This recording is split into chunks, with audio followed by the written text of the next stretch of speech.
Tonight, Santa is not fighting storms or chimneys. He is fighting something worse. A new young girlfriend with a calendar, a candle budget, and very strong opinions about ribbon. Between the workshop, the reindeer, and Christmas getting closer by the minute, Santa has to learn a new kind of magic. Protecting a promise, keeping the peace, and surviving a relationship that comes with its own logistics. Chapter 1. North Pole, New Relationship. The North Pole had a simple faith, and it was not built around miracles, it was built around routines. If the conveyor belt was oiled before breakfast, the day behaved. If it was ignored, the belt waited until the most delicate moment and then made a noise like a wounded instrument demanding attention. Santa had lived inside that kind of logic for so long that it felt like weather. He could hear a loose gear the way other people heard a distant train. He could spot a crooked label from across the room. He could read a delivery report like bedtime poetry which said something about him, and none of it was flattering. December had arrived and turned the workshop into a bright, warm island inside endless dark. Snow fell outside with calm confidence, as if it had been trained by someone who loves silence. Inside, the elves moved in coordinated arcs, carrying bins, stacking boxes, checking lists, and smiling in the particular way that only happened when work was heavy, but meaningful. Bernard stood in the main aisle with his clipboard held close, like it was both a tool and a moral compass. His expression suggested that hope was allowed, but only if it had been properly scheduled. Mia walked beside him, pages in hand, eyes steady. She was the kind of elf who could soften a sharp meeting just by standing in the room and remembering everyone had a pulse. They slowed near the spot where Santa usually appeared for the morning round. Santa was not there. Bernard stared at the empty aisle as if it had personally missed an appointment. Mia checked her notes and then checked her watch, because she still believed time could be negotiated if you were polite enough. Bernard looked towards Santa's office. The door was closed. That door was almost never closed. Not because Santa had no need for privacy, but because the North Pole did not respect closed doors in December. A closed door was a challenge, and challenges were processed with urgency. From inside the office came the low murmur of voices. Santa's voice sounded warm and familiar, steady as a fireplace. The other voice was lighter, bright without being loud, and it carried the kind of ease that did not come from the North Pole. Bernard did not lean in. Bernard did not need to lean in. He had spent enough time in logistics to understand the sound of a developing complication.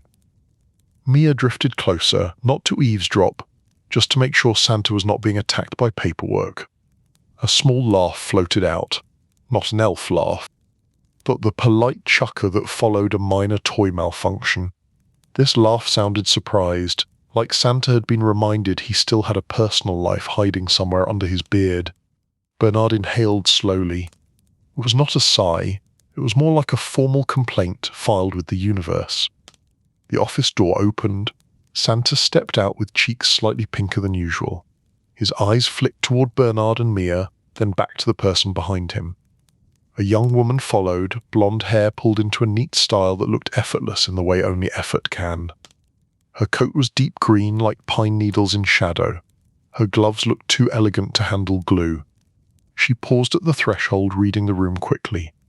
Her gaze moved over conveyor belts, wrapping tables, and the endless organized chaos. She smiled, and the smile carried warmth without trying to purchase anything. Santa cleared his throat and tried to sound like this was normal. "This is Chloe Winters." Chloe stepped forward and then stopped just short of the line where elf work became elf space. The pause was small, careful, and considerate, like she had already learned a rule without needing it explained. "Hi. Wow. This is real." Bernard offered his hand with the polite restraint of someone who had shaken hands with visiting dignitaries and also with malfunctioning machines. "We are very real." Chloe shook his hand gently. "I meant it feels like a storybook, but with a production flaw." Mia smiled because she understood that exact feeling. That is accurate. Most days it is more production than storybook. Chloe's eyes returned to Santa, and the glance carried a familiarity that did not belong to a first tour. "You did not tell me the elves would be this organized." Santa's mouth twitched into a small smile. "I did not want to brag." Bernard watched that exchange and felt a new reality settle in, slow and heavy as a snowdrift. Santa had brought someone into the center of operations, not a vendor, not a charity partner, not a lost tourist who would be redirected gently back to the world with a cocoa souvenir. Someone personal. Mia tried to keep the moment warm. "Welcome, Chloe. Are you visiting for long?" Chloe hesitated, then answered like the words needed permission. "Through Christmas, if that is okay." Santa nodded quickly. "It is okay." Bernard made a note on his clipboard. It was not words, it was a line, sharp and decisive. The line meant "we will deal with this later," which was the closest Bernard came to optimism. Chloe shifted her weight and smiled again. "I promise I will not get in the way." Bernard kept his voice neutral. "We appreciate that." Chloe's smile did not fade, it adjusted, like she had learned to move around bluntness the way people moved around furniture. "I am also really good at not being in the way while still making things better." Bernard blinked once. "That is a bold claim." Chloe's eyes sparkled. "It is December. Bold claims are base at the local currency." Santa gave Bernard a look that asked for mercy in the language of long partnerships. Bernard gave back a look that said mercy was not in stock until January. Mia redirected smoothly. We were about to start the morning round. Santa nodded and re-entered his familiar rhythm. "Yes, of course." Chloe took a small step closer to Santa as the group began walking. Her voice lowered slightly, gentle and hopeful. "About tonight. You are still free, right?" Bernard felt the word free float into the air and bounce off the walls. It sounded like someone using a snow shovel to stir soup. Santa paused for a fraction of a second. The correct move was to check the schedule. The correct move was to ask Mia. The correct move was to respect the fact that December did not contain the concept of free. Instead, Santa did what lonely people do when warmth is offered. "Yes, I am free." Bernard made a second sharp line on the clipboard. "This what meant you will regret this. It also meant I will help anyway." Chloe brightened. "Great. Just something calm. Dinner. Candles. Nothing stressful." Santa nodded. "Calm. Candles. Not stressful." The elves returned to movement, because the North Pole did not stop for romance. Chloe walked with them down the aisles, staying out of the way but watching everything. She did not stare like a tourist. She looked like someone trying to understand how a world functioned so she could belong inside it. At the wrapping station, she leaned near a rack of ribbon spools, hands hovering without touching. "This is beautiful, but the ribbon is a little matte. Have you ever tried a satin finish? It catches light better." Bernard did not close his eyes, but his soul briefly attempted it. Mia tilted her head, thoughtful. It would catch light. It might also catch hands. Bernard kept it simple. Matte catches hands less. Hands are the priority. Chloe nodded, accepting the practical truth. "True. I just thought the opening moment could feel more special." Mia smiled. "Children do not need satin to feel special. Their faces do the work." Chloe's expression softened. "That is actually better." They continued. At the stocking station, Chloe noticed a stack that leaned slightly. She pointed, careful and gentle, like she was suggesting a pillow adjustment, not issuing a command. "That stack looks like it wants to fall." An elf named Owen appeared with the quiet speed of someone who loved solving small problems. "I can fix it." Chloe smiled. "Thank you. I love a competent team." Owen straightened the stack with pride and vanished back into the flow. Santa watched Chloe with a mixture of admiration and a dawning sense that this woman noticed everything. Not only noticed, but wanted to adjust it.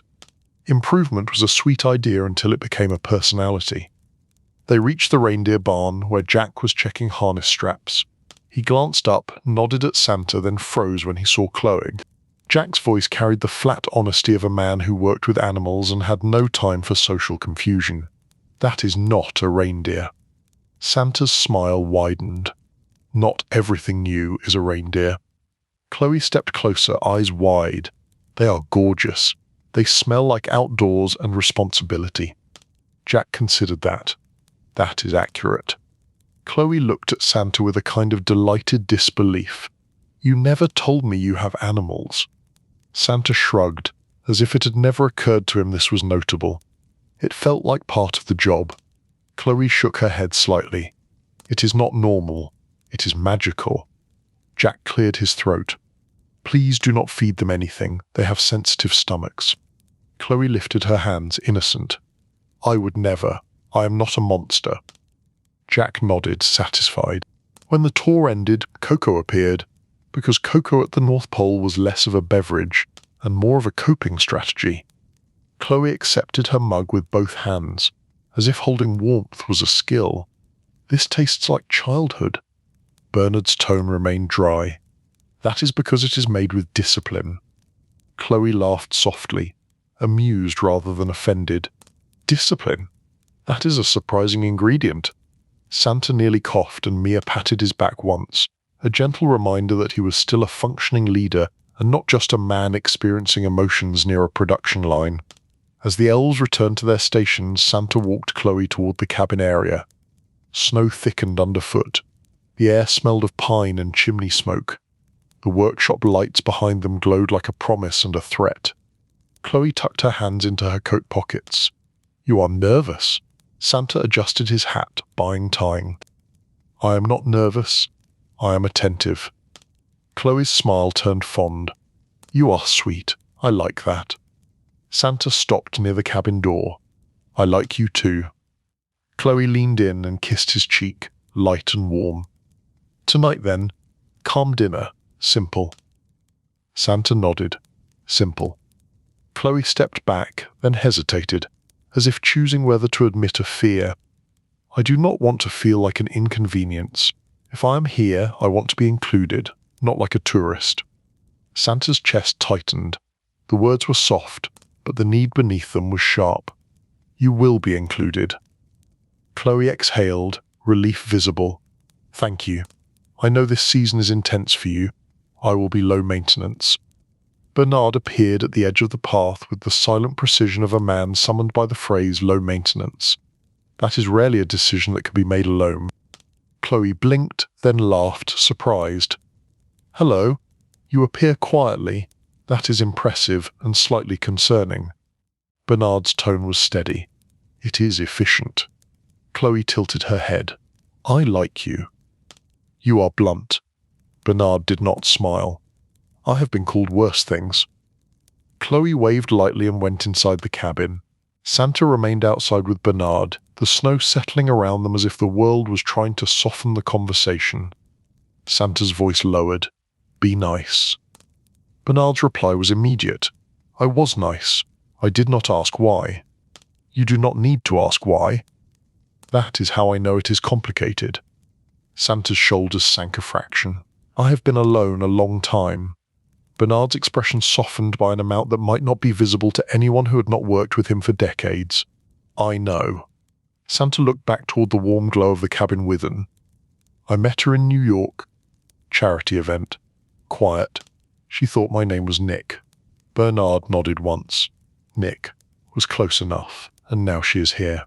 "Yes." Bernard glanced toward the workshop lights.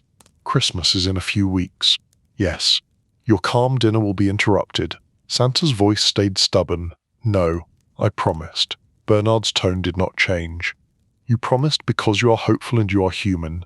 Santa looked at the snow. "Maybe." "The workshop does not care about maybe. She does."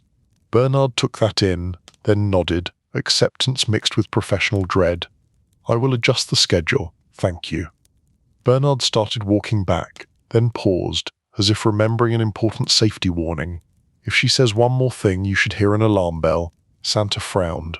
"What alarm bell?" "The one you do not have yet. We will install it." Bernard walked away, leaving Santa in the snow with a quiet cabin behind him and a bright workshop ahead of him. He stood for a moment, breathing in cold air and the faint smell of cocoa. He had promised calm. He had promised inclusion. He had promised simple. He had not promised the calendar anything. Santa stepped inside the cabin and closed the door gently. Chloe hummed a tune as she moved around, comfortable already, as if she believed belonging could be built quickly with warmth and intention. Santa took off his hat slowly, and for the first time in a long time, the weight in his hands felt like more than fabric. Outside, the conveyor belt squeaked once, a distant reminder that the North Pole had its own way of asking for attention. Santa chose warmth anyway. Chapter 2. The Gift Wrap of Expectations. The first sign of trouble was the throw blanket. Santa noticed it the next morning when he walked into the main room of his cabin and saw it draped across the back of his chair like it had always belonged there. Cream-coloured, soft, patterned with subtle snowflakes woven into the fabric. It had the quiet confidence of something that had never been bought in a hurry. Santa stared at it, trying to remember if it existed yesterday. His memory, usually reliable, offered nothing.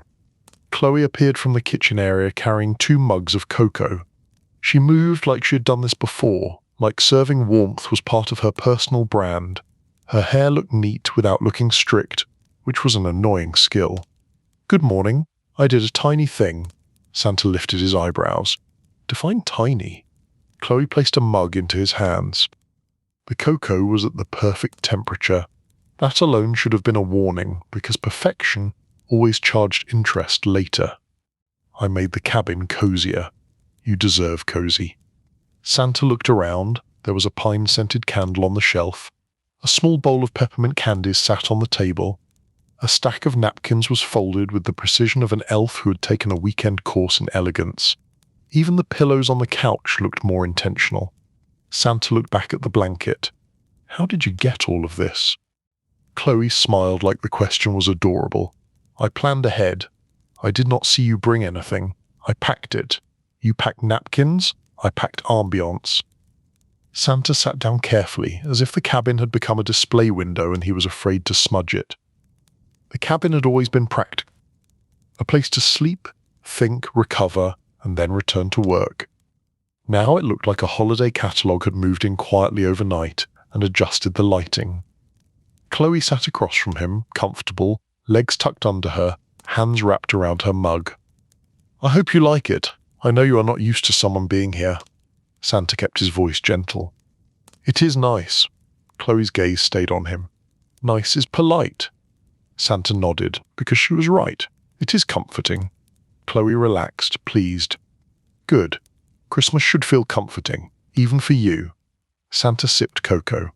It tasted excellent. The kind of excellent that made you suspect someone had researched cocoa the way other people researched investments. "You slept well." Chloe nodded. "Like a baby." "It is quiet here." "Quiet is free when you live on ice." Chloe lifted dun finger, playful. "There is no such thing as freeze. There is only who pays." Santa laughed softly. He liked her mind, and that was the real problem. A pretty smile was simple. A clever mind demanded attention, and attention was the one resource December did not offer. They walked to the workshop together. Chloe wore a coat that looked warmer than Santa's, which felt personal in a petty way. Snow crunched under their boots, and the workshop glow grew brighter as they approached, like a hearth that never stopped demanding wood. The elves noticed immediately, not the blanket, because the blanket stayed in the cabin, but the energy. Santa walked slightly differently, as if he was carrying something fragile that did not fit on a clipboard. Bernard met them at the main aisle with his clipboard held close. His eyes flicked to Chloe, then to Santa, then to the air above Santa's head where he imagined future problems forming. "Morning." Chloe lifted a hand in a cheerful wave. "Good morning. I love what you have done with the place. It is very functional." Bernard acknowledged the compliment without letting it become a door. "That is the goal." Chloe studied him with polite curiosity. "I can tell you are a systems person." Bernard tapped the clipboard once, not dramatic, just precise. "I am an avoid surprises person." That is basic the same thing. Bernard shifted his attention to Santa, because Santa was the variable. Schedule. Santa blinked as if the word had physical weight. Yes, schedule. Bernard turned a page and delivered updates in the steady tone of someone reading weather that might ruin everything. "We have a delay on the train sets due to a paint issue. We also have a shipment of ribbons arriving today. Matte ribbons." Chloe smiled brightly, steady enough that it was impossible to tell whether she was amused. I am thrilled already. Bernard watched her for a beat, then chose to continue without investigating the smile. Investigating smiles in December was how you lost hours. Mia arrived with papers and a warm look that tried to keep the air from freezing. We also need approval on the updated route adjustments for the coastal storms. Santa nodded, work mode sliding into place like a coat he had worn for centuries. Yes, after the morning round. Chloe leaned closer to Santa, voice lowered with genuine curiosity. Coastal storms? Santa answered simply, weather. Chloe's eyes widened slightly. You have to plan around weather. Weather, chimneys, and children waking up early.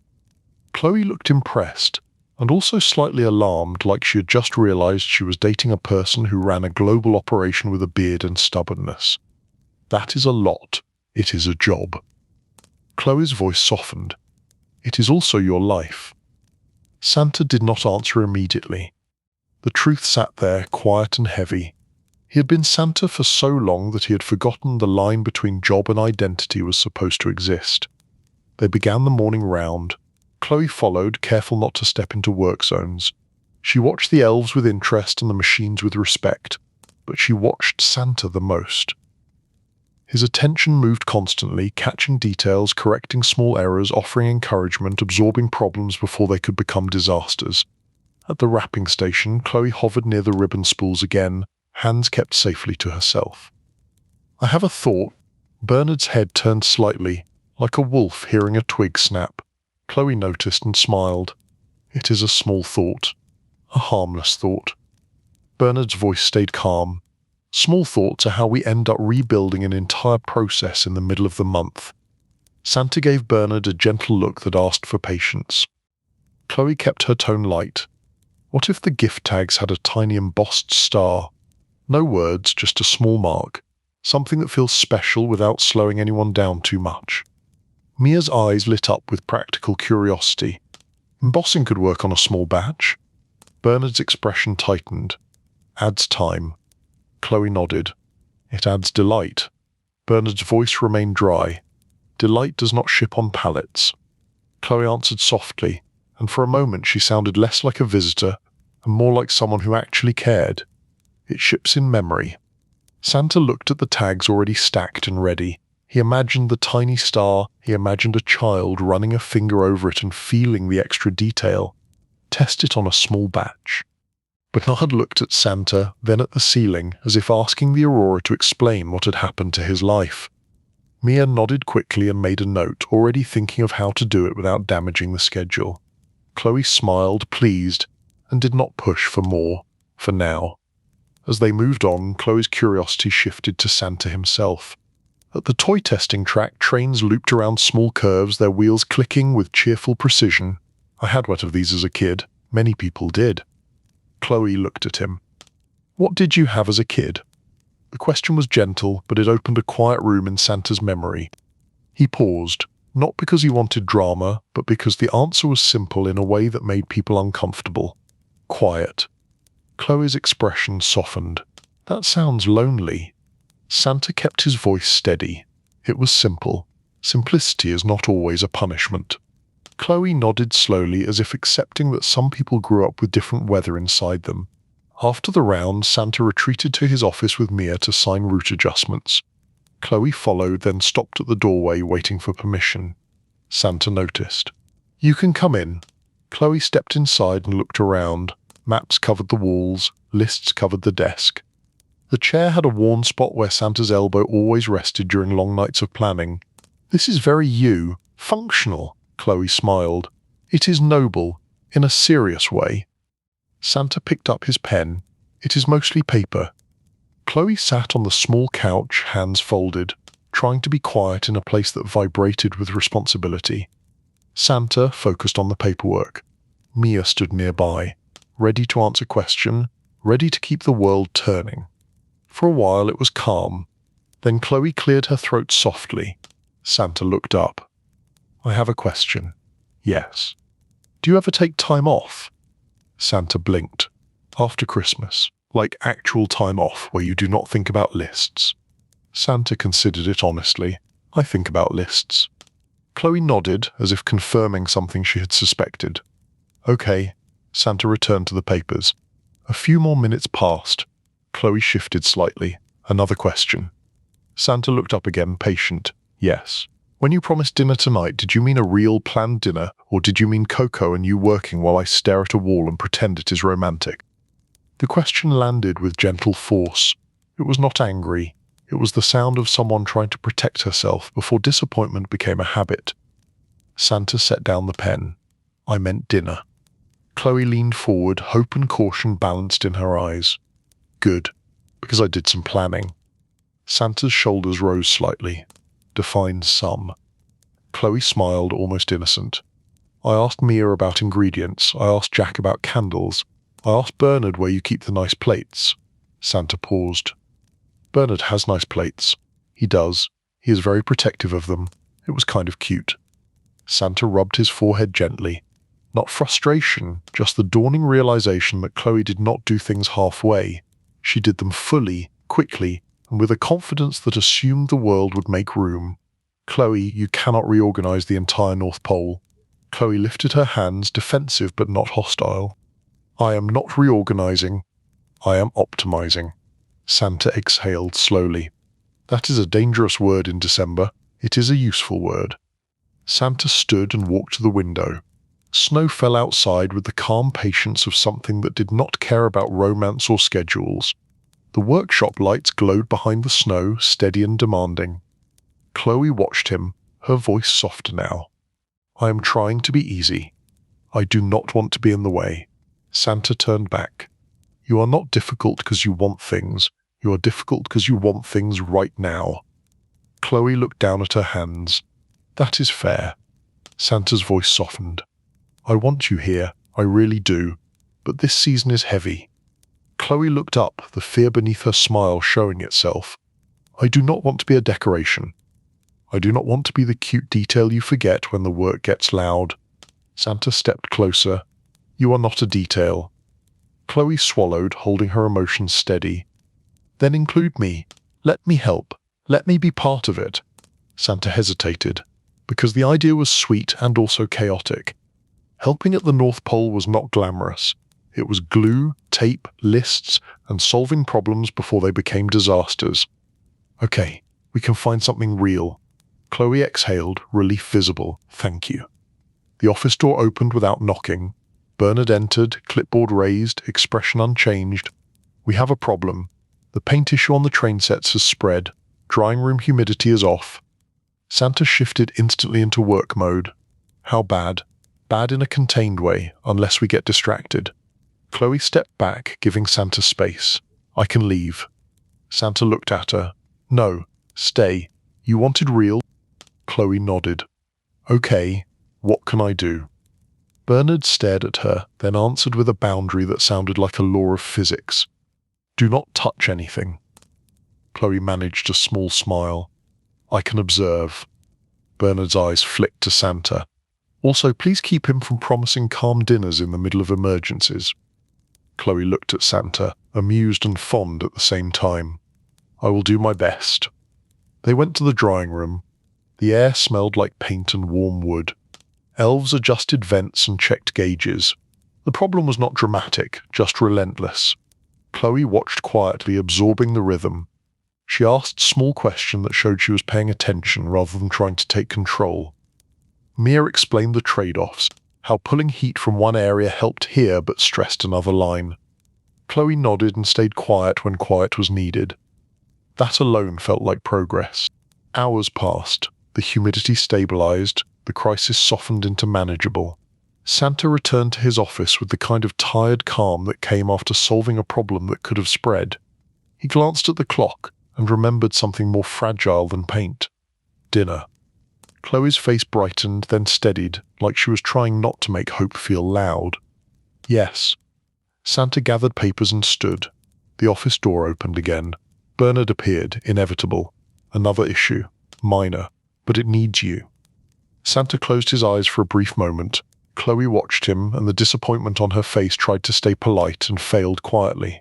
Santa opened his eyes and looked at Bernard. Can it wait a little while? Bernard nodded once. It can. It will not become kinder. Santa turned to Chloe. I promised you. Chloe nodded. You did. Santa felt the weight of that promise. He had made it without measuring the cost, and now the cost was here, collecting. A short delay, then dinner. I will protect it. Chloe exhaled, and her voice stayed gentle. I do not want you to choose me over the work. I just want you to choose me at all. Santa nodded. I am choosing you. I am learning how. They walked back to the cabin together. Snow fell steadily, quiet and patient.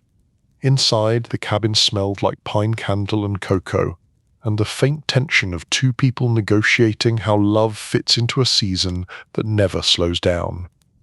Chloe had set the table with the nice plates. Bernard's plates, now temporarily held hostage by romance. The dinner itself was simple and warm. Soup, bread, a small plate of cookies that tasted like the North Pole. They ate slowly. The conversation stayed gentle, drifting through small stories. Chloe shared bits of her life in New York, the event planning, the constant noise, the strange comfort of a well-lit storefront in winter. Santa listened with a softness that felt new on him, like he had been waiting a long time for someone to talk to without needing a report. Halfway through, Chloe paused and looked at him steadily. I want one rule. Santa set down his spoon. One rule sounds reasonable. When you promise time, you protect it like it matters, not like it is a suggestion. Santa held her gaze and nodded. Yes. Chloe relaxed, and the air in the cabin warmed, not from the candle but from the feeling of being taken seriously. Outside, the snow kept falling. Inside, Santa felt something shift. Roots solved, not perfect but present. The schedule would still glare. Bernard would still hover. The conveyor belt would still squeak when ignored. But for the first time in a long time, Santa was not only a machine for Christmas. He was also a man learning how to share his life without losing it. Chapter 3. The Elves Hold a Meeting About Boundaries. The next morning began with a strange new phenomenon at the North Pole. Santa arrived on time, but he looked like a man who had slept near a candle and a set of nice plates that were not emotionally his. He walked into the workshop with his usual steady posture, yet something about him was softer, like the sharp corners of his routine had been wrapped in a throw blanket. The elves noticed. The elves noticed everything. They noticed when Santa was tired. They noticed when he skipped his second cocoa. They noticed when he paused half a second longer than usual before signing a form, like he was remembering a promise that was not written on the paper. Bernard noticed most of all. Bernard did not smile at the beginning of a crisis, and he did not smile at the beginning of romance either. Both required adjustments, and adjustments were labor. Mia tried to keep the air warm. She walked beside Santa with a folder of route updates and a quiet sense of caution, the way a person might carry a cup of hot tea across an icy floor. Chloe arrived a few minutes later, and her presence carried a fresh kind of brightness that did not belong to the North Pole. She wore a coat that somehow looked both practical and fashionable, which felt like a personal insult to everyone who had ever chosen warmth over style. She waved at a few elves, careful not to step into any work lanes, and her smile looked sincere. It also looked like it had never met a clipboard. Santa greeted her with a warmth that the workshop could feel like a change in temperature. Chloe moved closer, keeping her voice low as if she was trying to respect the space. I brought muffins. Santa blinked. Muffins. Chloe nodded, pleased. Not for the machines, for the people. I asked Mia what everyone likes, and she told me the answer was sugar and quiet appreciation. Mia smiled. That is a fair summary. Bernard looked at the box as if it might explode. Do the muffins have glitter? Chloe looked genuinely offended. No. I'm not a villain. Bernard nodded, satisfied. Good. Distribute them in the break room, away from adhesives. Chloe took the instruction without drama. Okay, I can do that. Santa watched her walk away and felt a small sense of relief. She was trying. She was not demanding immediate magic, she was offering muffins, which was a form of peace treaty that the North Pole understood. Bernard waited until Chloe was out of earshot, then turned to Santa. "We need a meeting." Santa's eyebrows rose. "A meeting about what?" Bernard's expression remained steady. "About boundaries." Santa stared at him as if Bernard had suggested they install a swimming pool. Boundaries. Mia offered a gentle tone, like she was easing a heavy box onto a shelf. "The team is adjusting. It might help to be clear." Santa exhaled slowly. The word boundaries sounded like something people used in cities. The North Pole did not usually talk about boundaries. The North Pole talked about tasks, routes, and whether the glue had arrived. Still, Santa nodded. "Fine, a meeting. Later today." Bernard made a sharp note. "Not later. Soon. The schedule cannot wait for feelings to mature." Mia gave Santa an apologetic look. "We can do it during the mid-morning break. 10 minutes. Santa nodded. 10 minutes. Bernard's eyes narrowed slightly, as if he did not trust the number, but he accepted it. The workshop ran on. The machines hummed. The elves moved. Chloe returned with an empty muffin box and a pleased expression, like she had just completed a mission. A few elves waved at her as they passed, chewing thoughtfully. Chloe drifted towards Santa, careful to stay in the safe area near his office. "Everyone is adorable. They eat like they work, efficiently." Santa smiled. "They do everything efficiently." Chloe's smile softened. "I want to do things efficiently too." Santa kept his tone gentle. "You do not need to earn your place." Chloe looked at him steadily. "I know, but I want to be useful, not just present." Santa nodded, and the truth beneath her words pressed against him. She wanted to belong. She did not want to be a guest who left footprints in the snow and nothing else.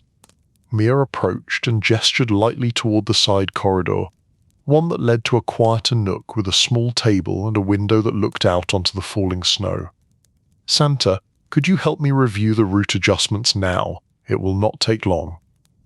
Santa understood the cue. Mia was offering a moment away from the main floor, a moment where a complicated conversation could happen without an audience of curious elves and humming machinery. Santa followed Mia. Chloe stayed behind, watching them go, then turning her attention to a nearby display of toy sleds, reading the little inspection tags with interest as if she could learn the whole operation by studying paper. In the quiet nook, Mia placed the route folder on the table but did not open it immediately. She looked at Santa with an expression that was kind and also very practical. "You like her." Santa did not bother pretending otherwise. "I do." Mia nodded. "That is nice. That is also inconvenient in December." Santa looked out the window at the snow. "Yes." Mia kept her voice calm, the kind of calm that made people feel less ashamed of being human.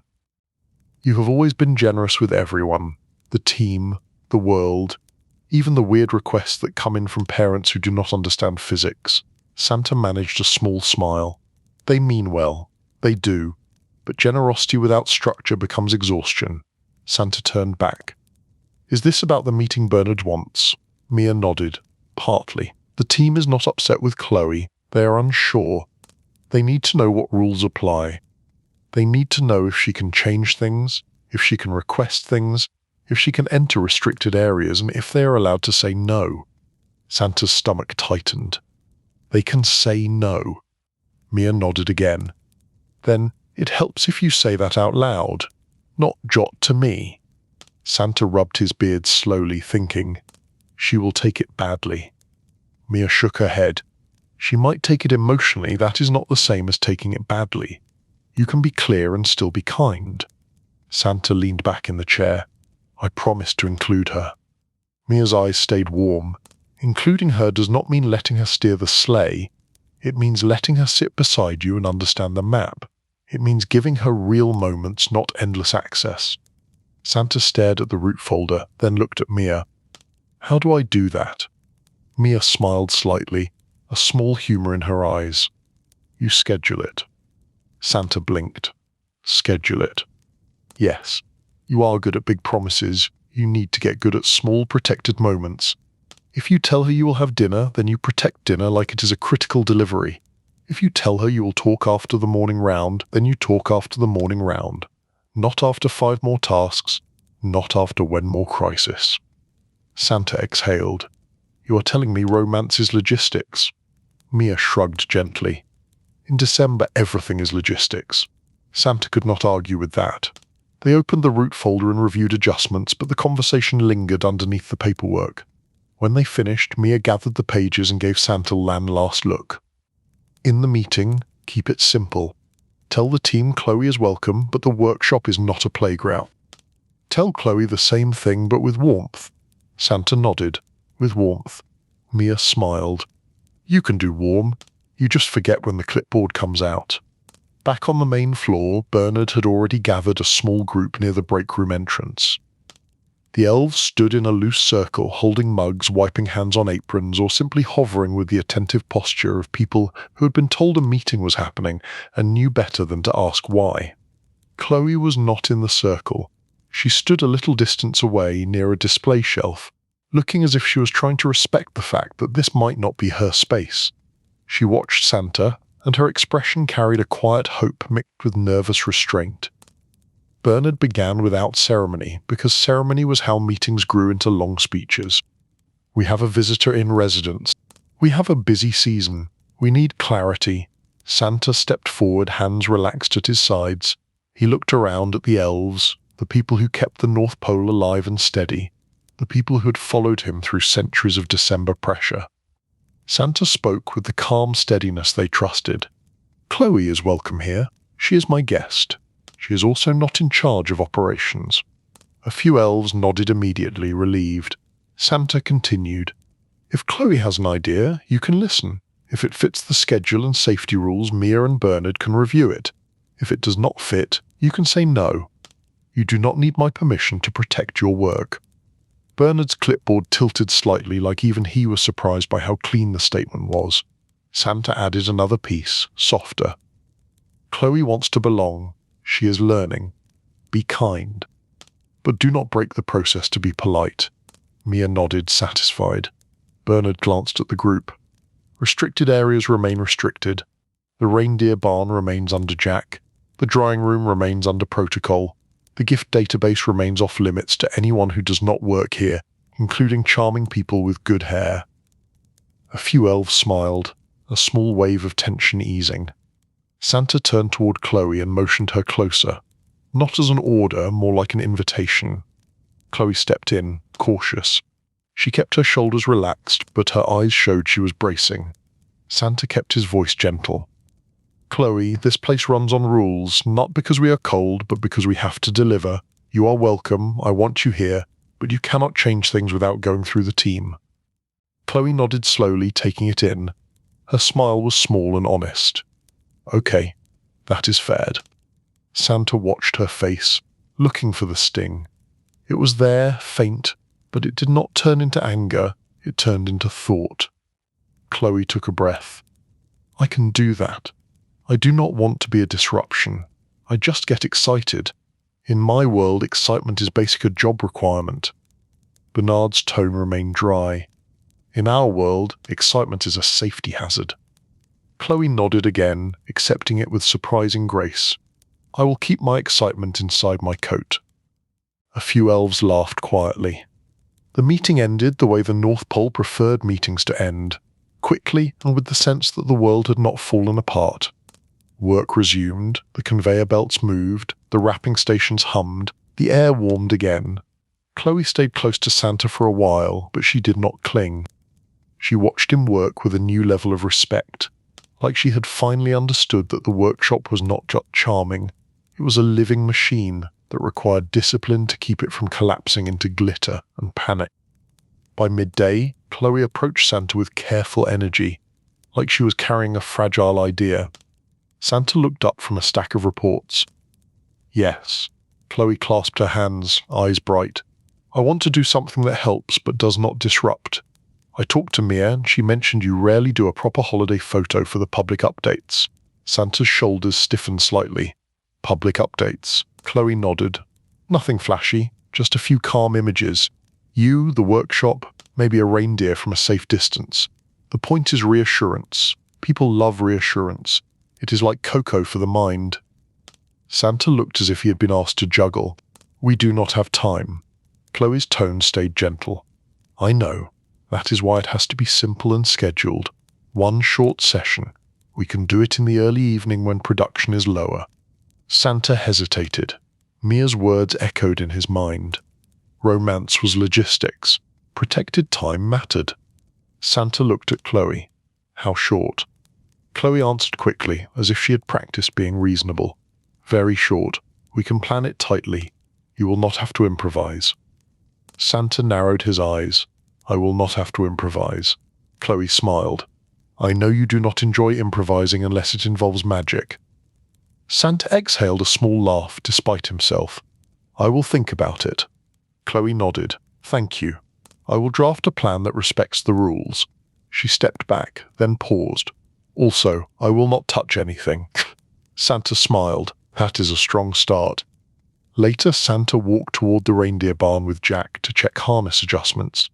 Chloe followed at a polite distance, hands tucked into her coat pockets, moving carefully like she had learned that enthusiasm needed a leash.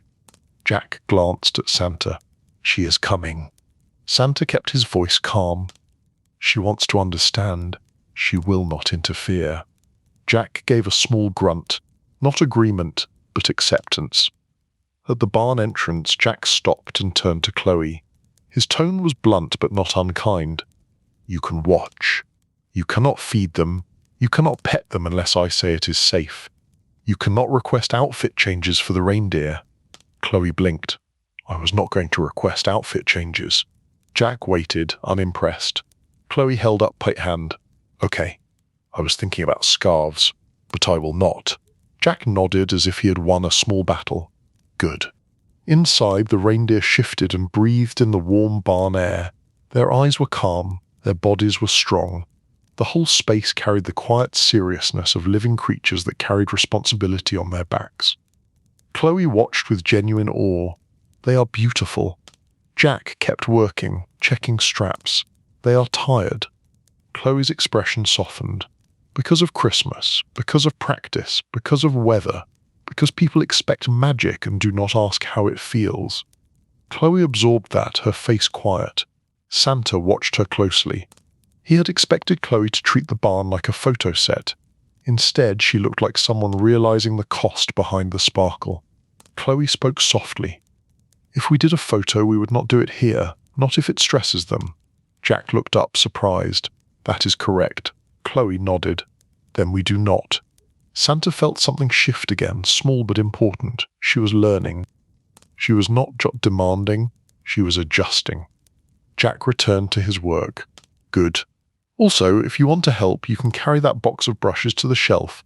Do not open it, just carry it. Chloe's eyes widened, as if she had been offered a sacred task. I can do that. She carried the box carefully, like it contained glass. She set it down exactly where Jack indicated.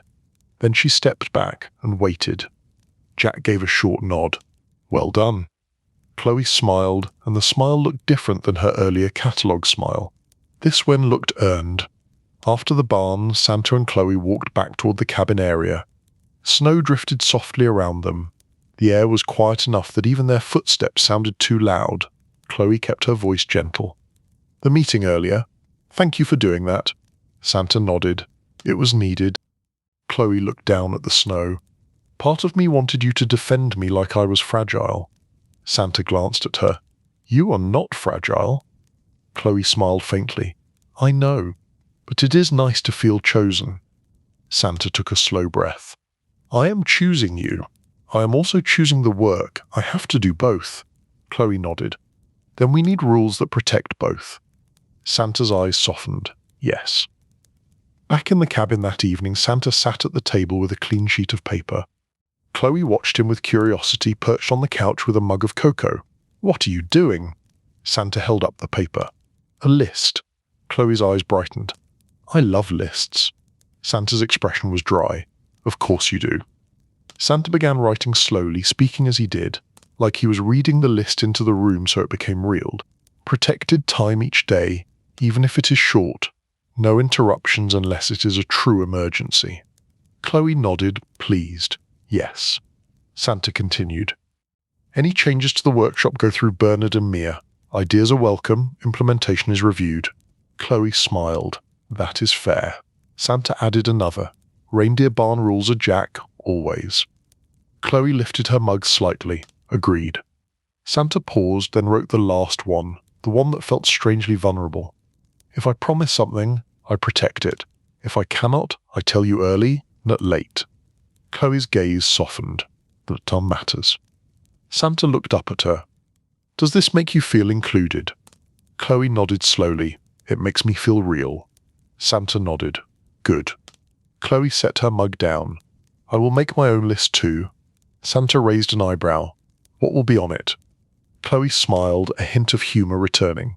Do not confuse enthusiasm with entitlement, though. Ask before improving, respect the team, and remember he is not a holiday decoration either. Santa felt warmth move through his chest, quiet and steady. Outside, the snow kept falling. Inside, the cabin held a new kind of calm. Not the calm of empty space, but the calm of agreements. The North Pole still had endless tasks, the workshop still ran on discipline. Bernard still existed like a living boundary. But now, Santa also had something else to manage. Not a crisis, not a report, not a shipment. A relationship. And like everything else in December, it would only survive if it was handled with care, structure, and enough warmth to make the rules feel like love instead of punishment. Chapter 4. New York City shopping with a man who owns everything. Santa did not like leaving the North Pole in December. It was not superstition, it was mathematics. Every hour away from the workshop multiplied into 3 hours of catch-up, and every minute spent in a place with traffic became a small personal betrayal. Chloe, however, looked at leaving as if it was a reasonable request, like borrowing a sweater or trying a new soup. She framed it gently, but she framed it with confidence, which was how most of her requests arrived. They were in the cabin after dinner, the pine candle burning with quiet ambition. Chloe sat on the couch with a notebook because she had discovered that lists were treated like sacred documents at the North Pole. If you wanted something to happen, you put it on paper and made it look responsible. Santa sat at the table with route maps spread out, the kind of maps that held the world in careful lines and rules. He looked up when Chloe cleared her throat. I want to ask for something. Santa waited. He was trying to be calm and present. He was also trying to anticipate the cost. Chloe spoke with careful cheer. I want a real tree experience in New York City. Santa blinked. A real tree experience? Yes. Just a short trip. I know you can travel fast. I want to pick a tree like a normal person. I want to walk somewhere with lights and music and people carrying bags. I want to feel the season in a way that is not production. Santa stared at her, the weight of the request landing slowly. The North Pole was the season. It was also the job. Chloe wanted the holiday as an emotion, not an operation. New York City in December was not calm. It was bright, crowded, loud, and full of people moving as if shopping was a competitive sport. Santa rubbed his beard thoughtfully. New York City is busy. Chloe nodded quickly. I know.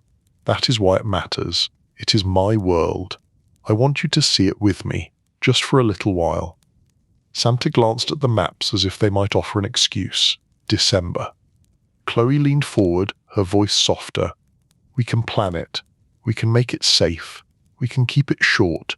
But I want to share something with you, not just step into your world and hope I fit. Santa sat back. He remembered the meeting about boundaries. He remembered Mia telling him to schedule protected moments. He remembered his promise not to let her feel like an optional decoration. He also remembered Bernard's face when anything unexpected happened.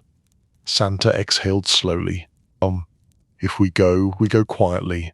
No attention, no lingering, no surprises. Chloe's smile widened.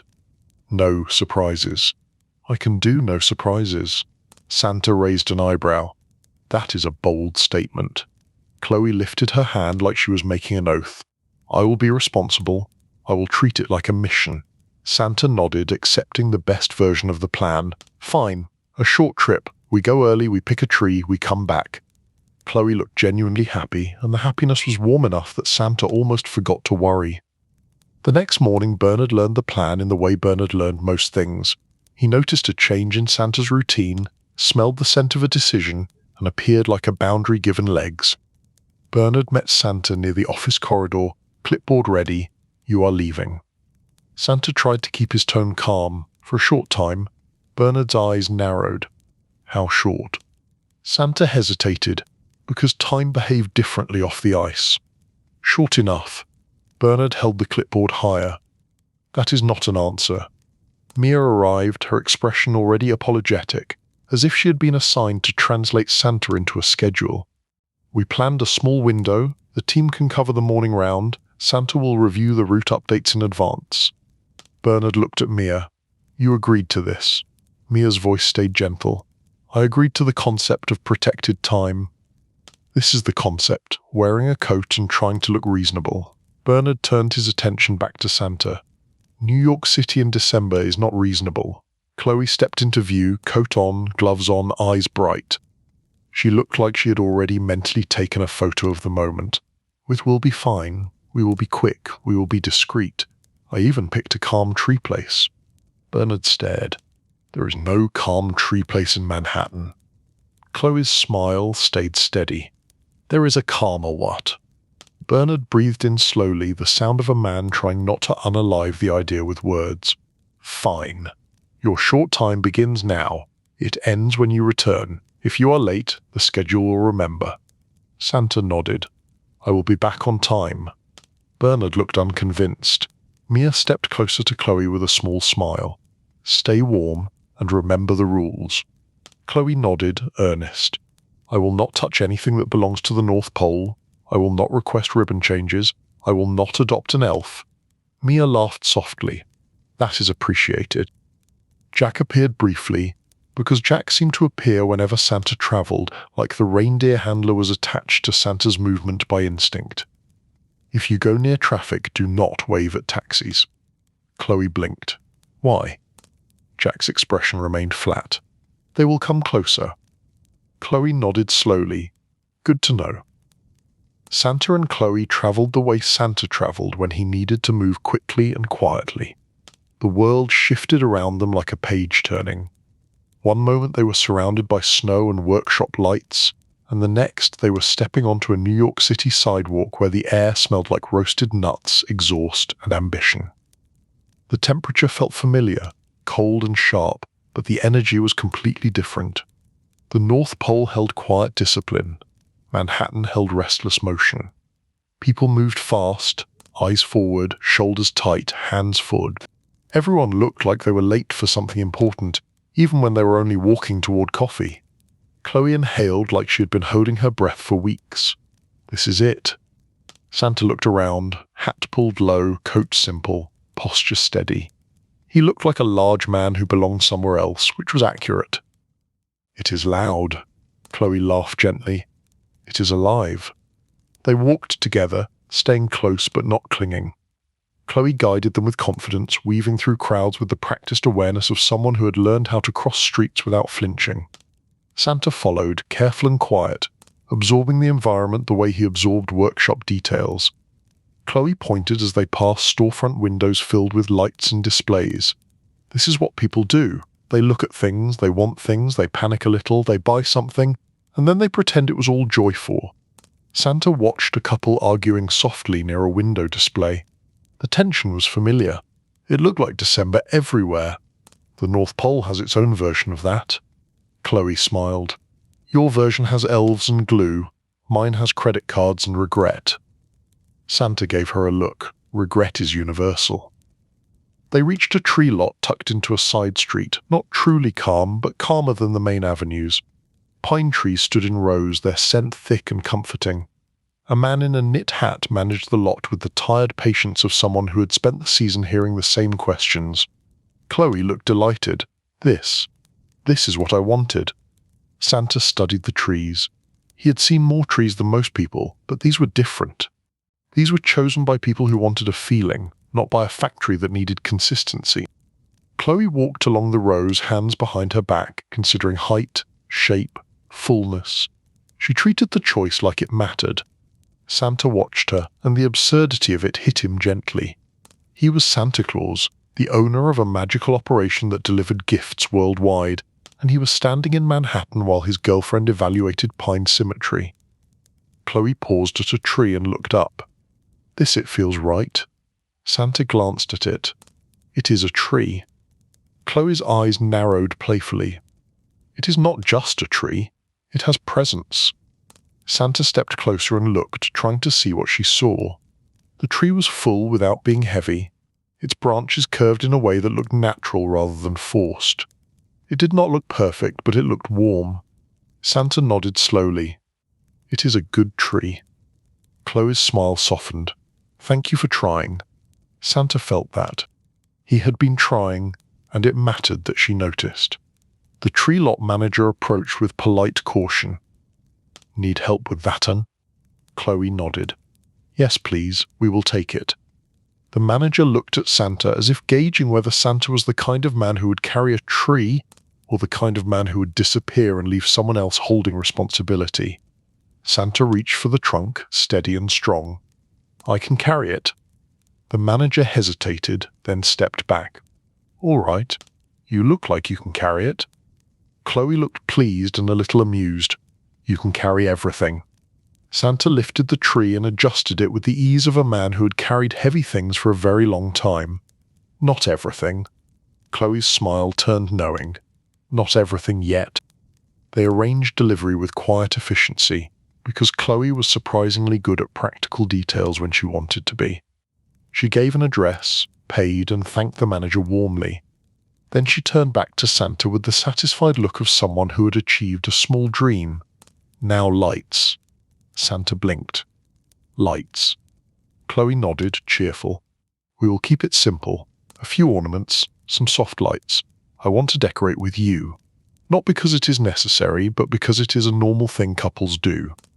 Santa felt a small internal flinch at the word normal. His life was not normal. Still, he understood the request. It was not about ornaments. It was about belonging. They walked toward a store Chloe trusted, one that sold decorations without turning the experience into a stadium event. As they moved through the city, Santa grew quieter.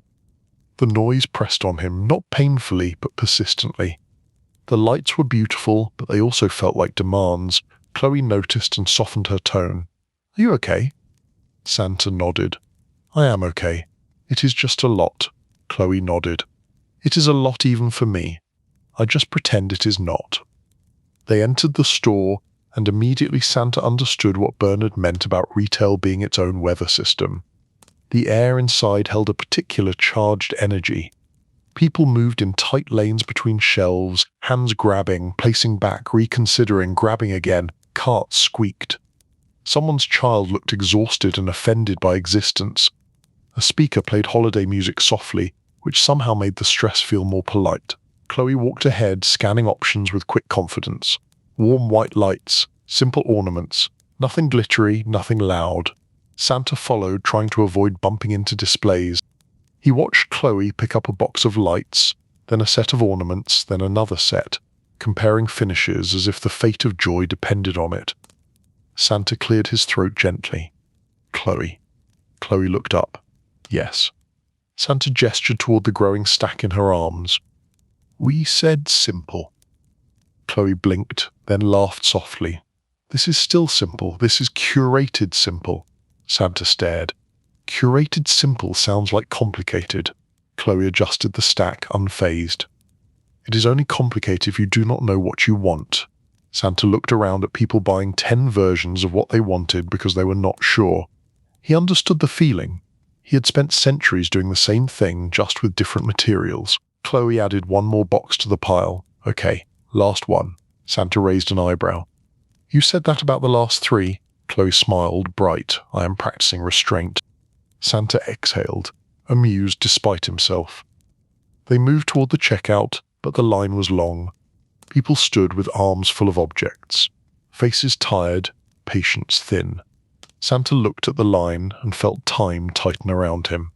He imagined Bernard's clipboard. He imagined the workshop schedule. He imagined the calendar remembering. Chloe noticed the shift in Santa's posture. "We can do self-checkout." Santa glanced at the machines. "Those look angry." Chloe laughed. "They are fine. Just follow the instructions." Santa stepped closer, and the machine beeped loudly as if scolding him for existing. Chloe leaned in, calm and competent, scanning items smoothly. Santa watched her hands move quickly, the practiced rhythm of someone who had done this many times. He felt a strange kind of admiration. Chloe was high maintenance, yes, but she was also capable. Her maintenance included competence, which was not the worst kind. Then the machine beeped again, louder, and a message appeared that Chloe frowned at. Unexpected item in the bagging area. Chloe looked at the bagging area. There is no unexpected item. The machine beeped again like it disagreed. Chloe's smile tightened slightly.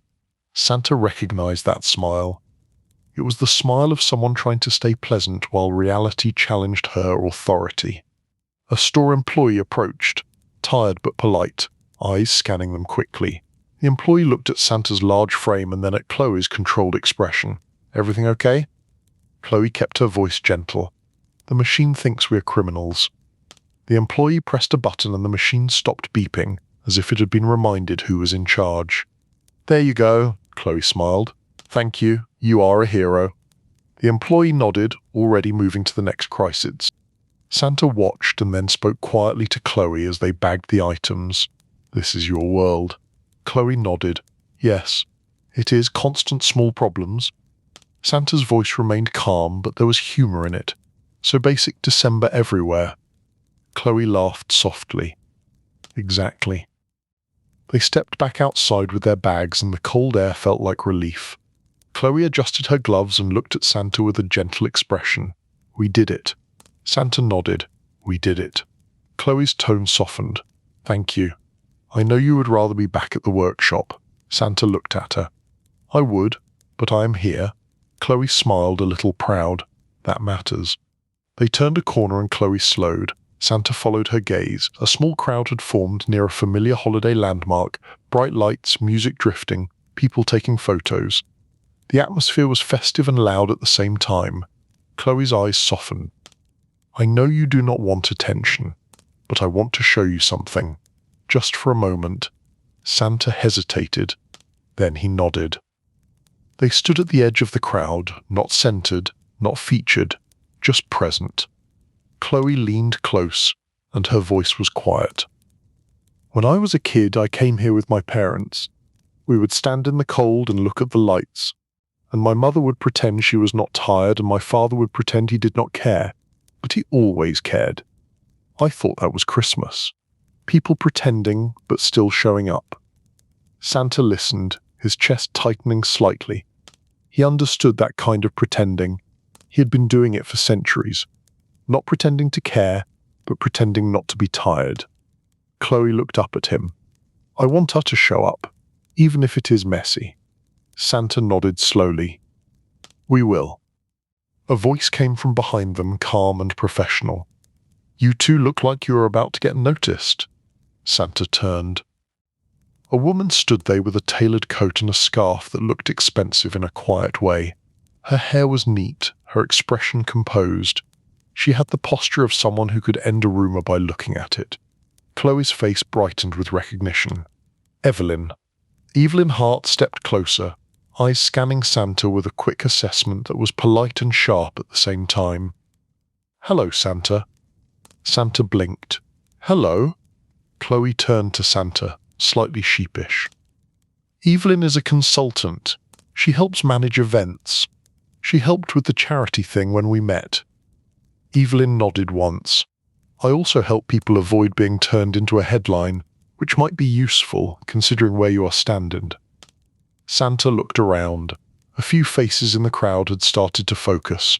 Not fully sure, but curious. Curiosity was the first step toward trouble.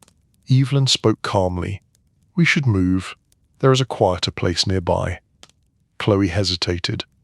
"We were just looking." Evelyn's tone remained gentle but firm.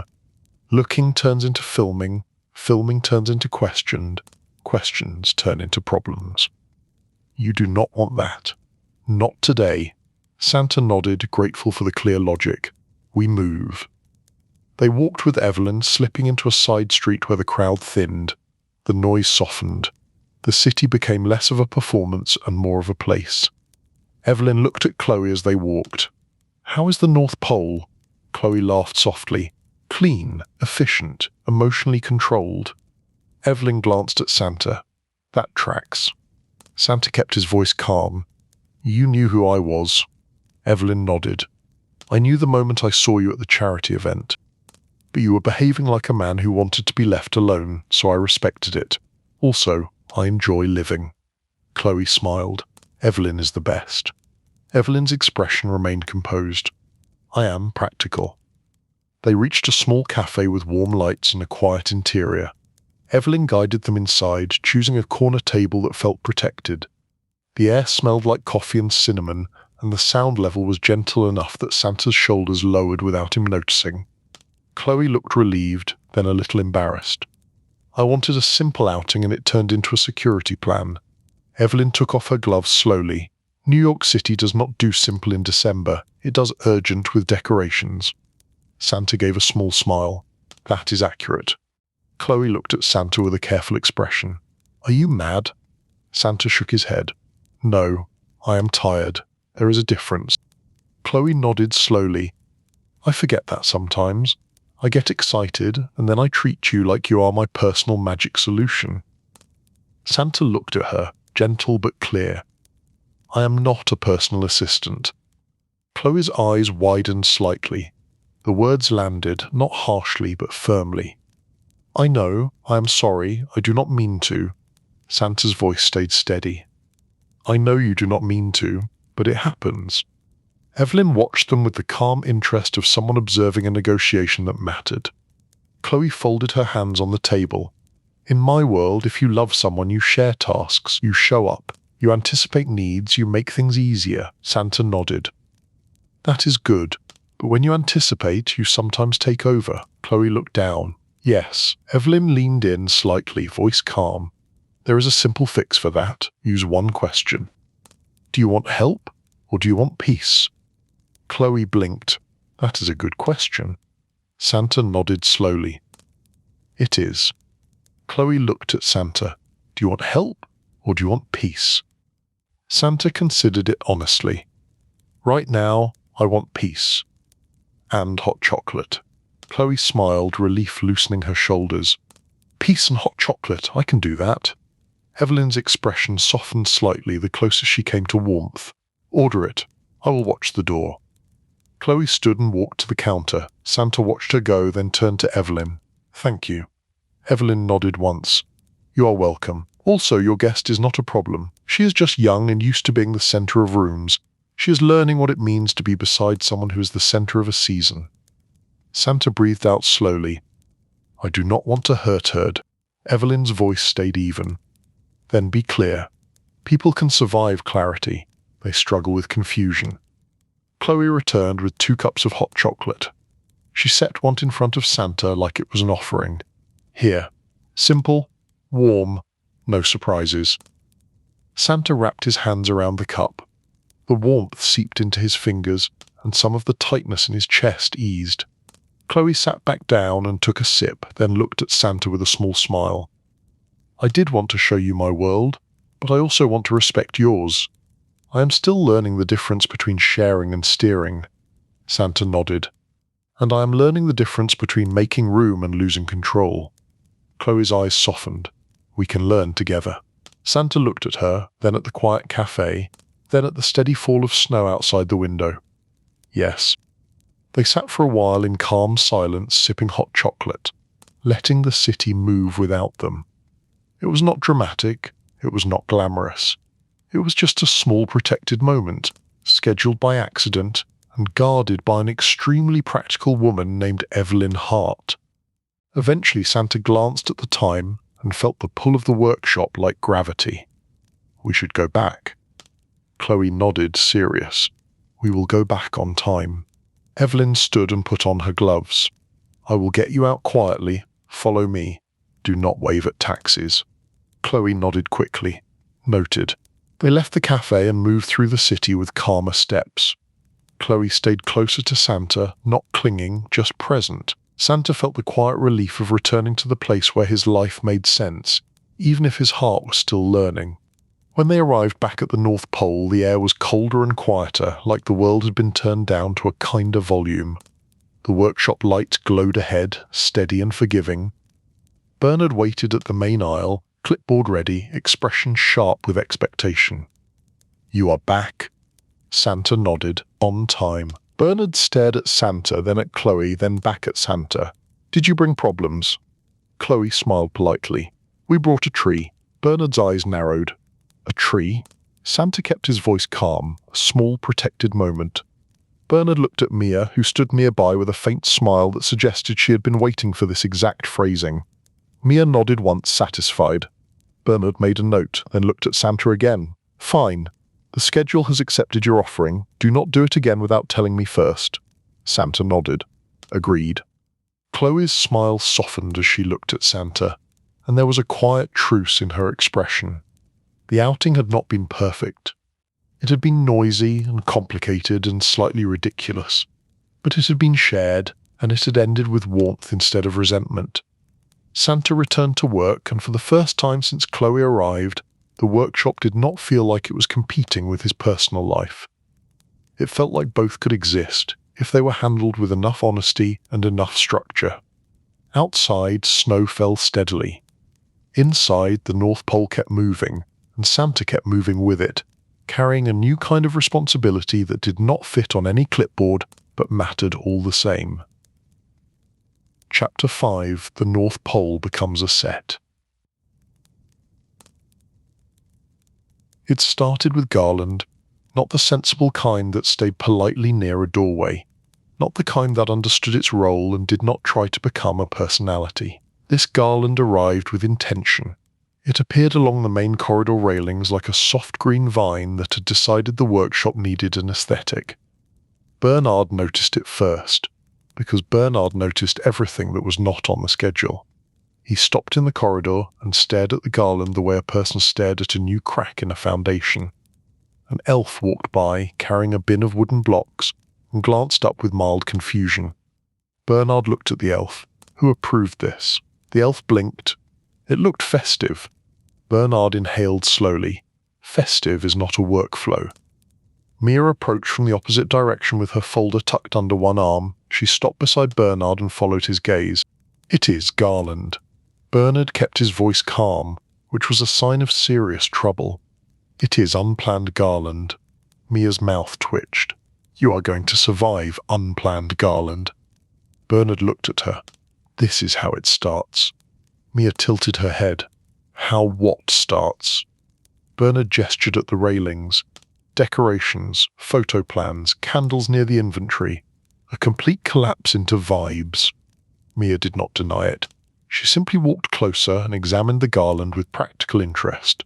"At least it is secured. No loose ends to catch sleeves." Bernard stared at her. "You checked for loose ends." Mia gave him a small smile. "I am adapting." Bernard made a note on his clipboard. Again, not words, a line.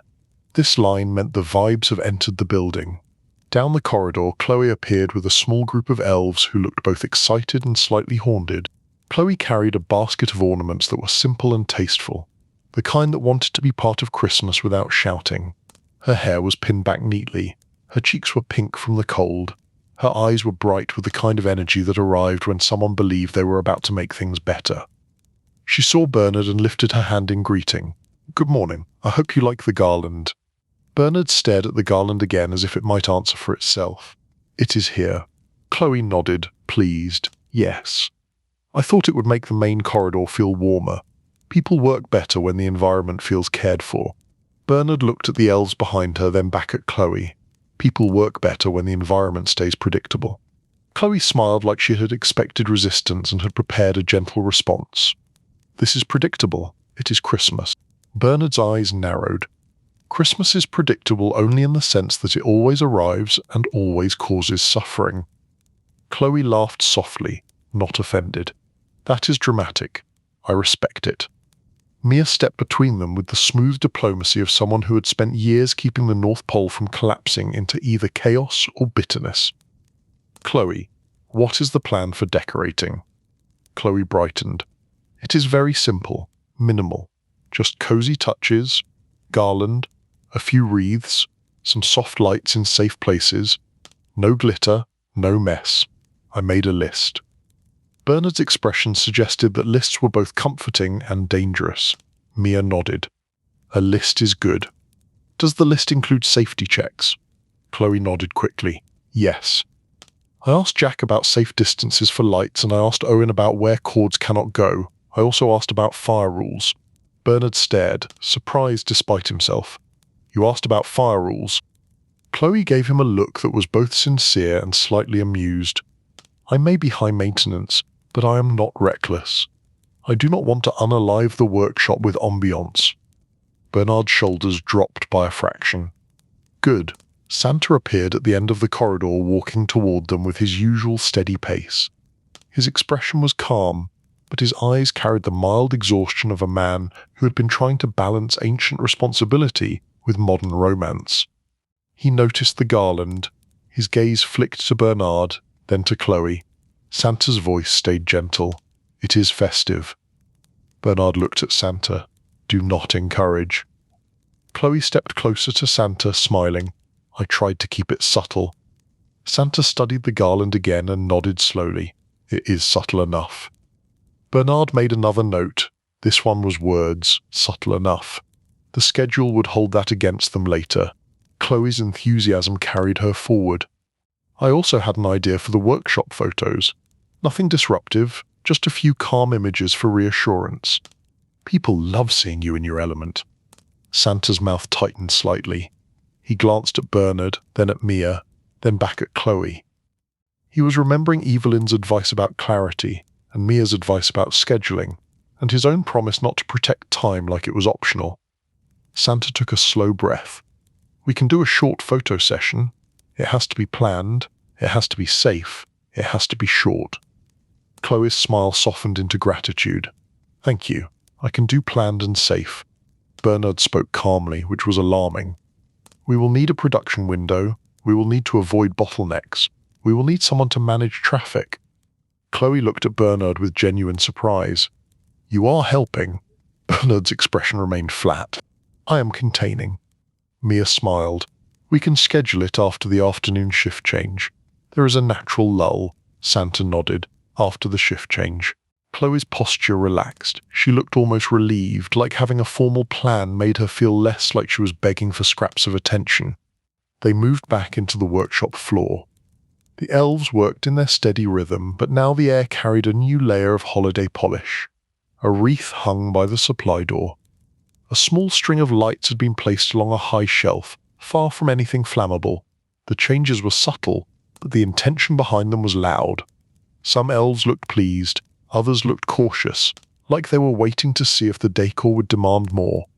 Chloe walked carefully through the aisles, not stepping into work lanes, but watching. She stopped near a wrapping station and leaned toward an elf named Hannah who was tying bows with quick precision. "Your bows are perfect." Hannah glanced up briefly. "Thank you." Chloe's smile grew. "Have you ever thought about matching the bow color to the toy theme? Like using cool tones for trains and warm tones for plush animals?" Hannah's hands paused for a fraction of a second. She did not look annoyed, but she looked like someone who had been asked to rewrite a language mid-sentence.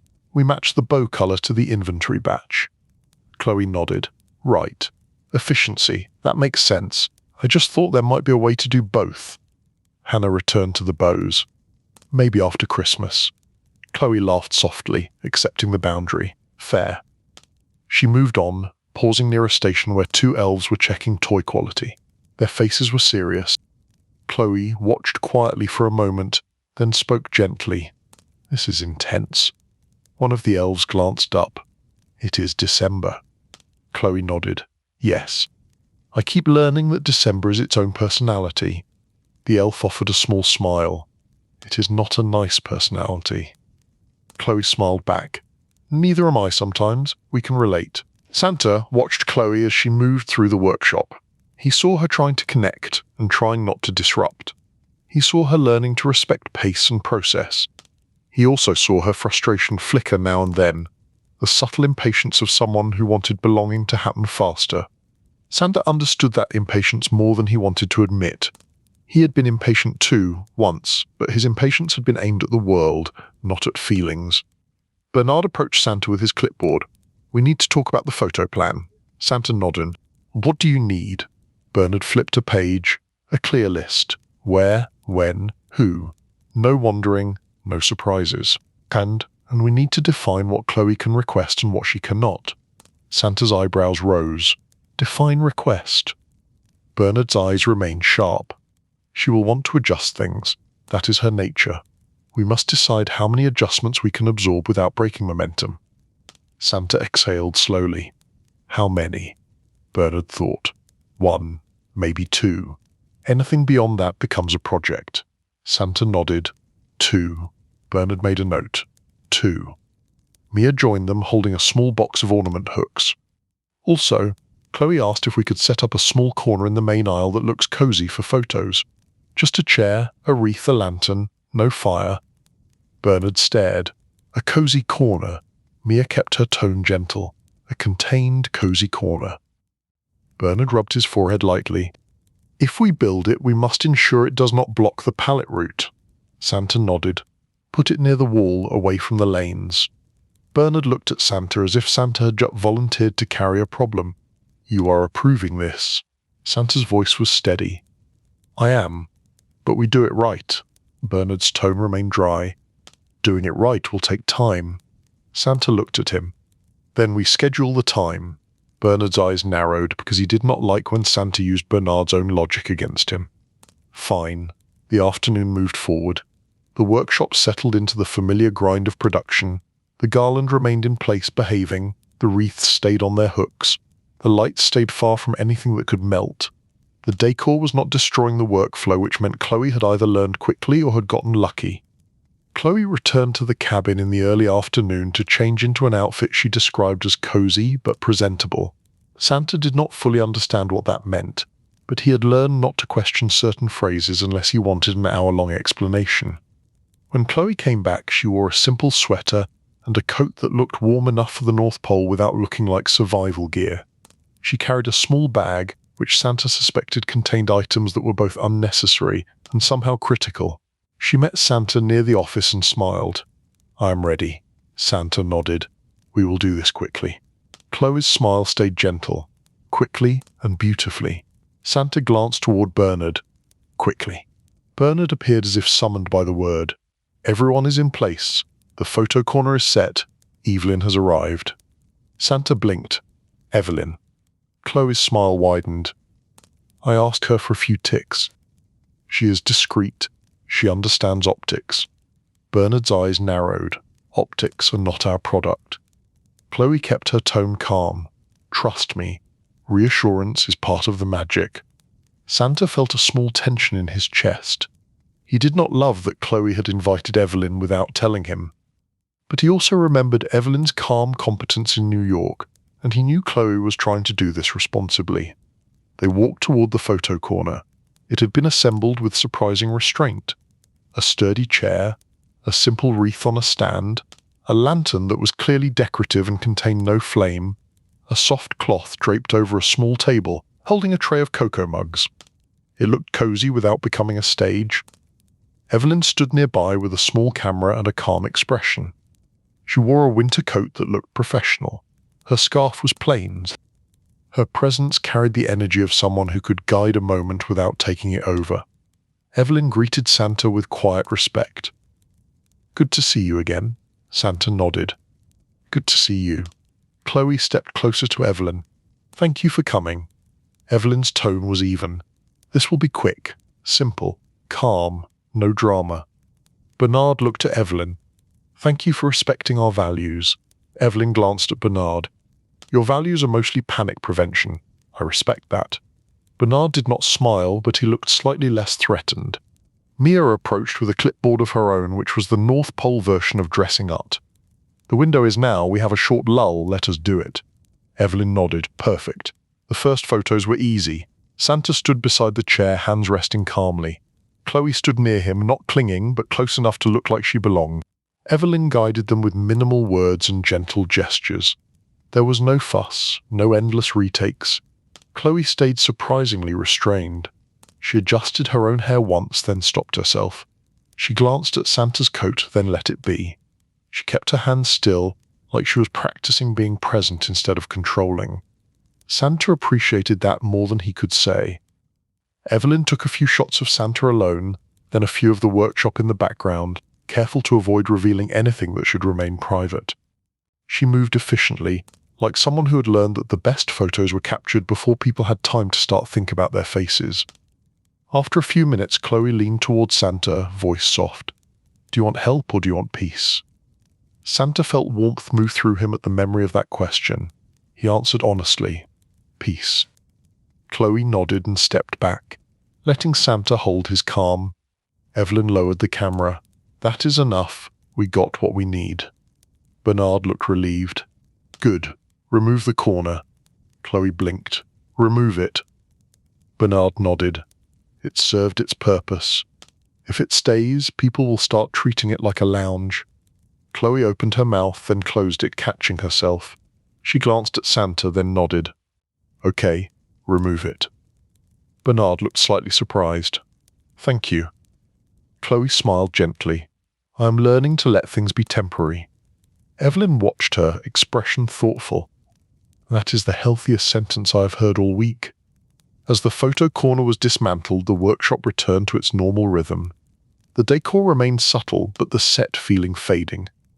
The North Pole had tolerated a small performance and returned to work, like a person who had tried on a fancy outfit and then changed back into practical clothes without complaint. Santa walked with Chloe toward the cabin area as evening settled in. Snow fell steadily. The lights from the workshop cast a soft glow on the snowdrifts, turning the landscape into a quiet painting. Chloe was quieter than usual. Her earlier energy had softened into something more reflective, as if the day had taken more out of her than she had expected. Santa glanced at her. "Are you okay?" Chloe nodded quickly. "Yes, just tired." Santa believed her, but he also felt something underneath, a thin thread of sadness that Chloe was trying to keep tidy. They entered the cabin. Chloe set her bag down and sat on the couch without turning on the candle. That alone felt significance. Chloe loved ambience. Skipping it meant she did not have the energy to perform even for herself. Santa sat across from her, leaving space. "Today went well." Chloe nodded. "It did. I did not disrupt anything. I did not push too hard. Bernard did not look like he wanted to throw me into the snow." Santa's mouth twitched. "That is progress." Chloe smiled faintly, then looked down at her hands. "It was strange seeing you in the photos." Santa tilted his head. "Strange how?"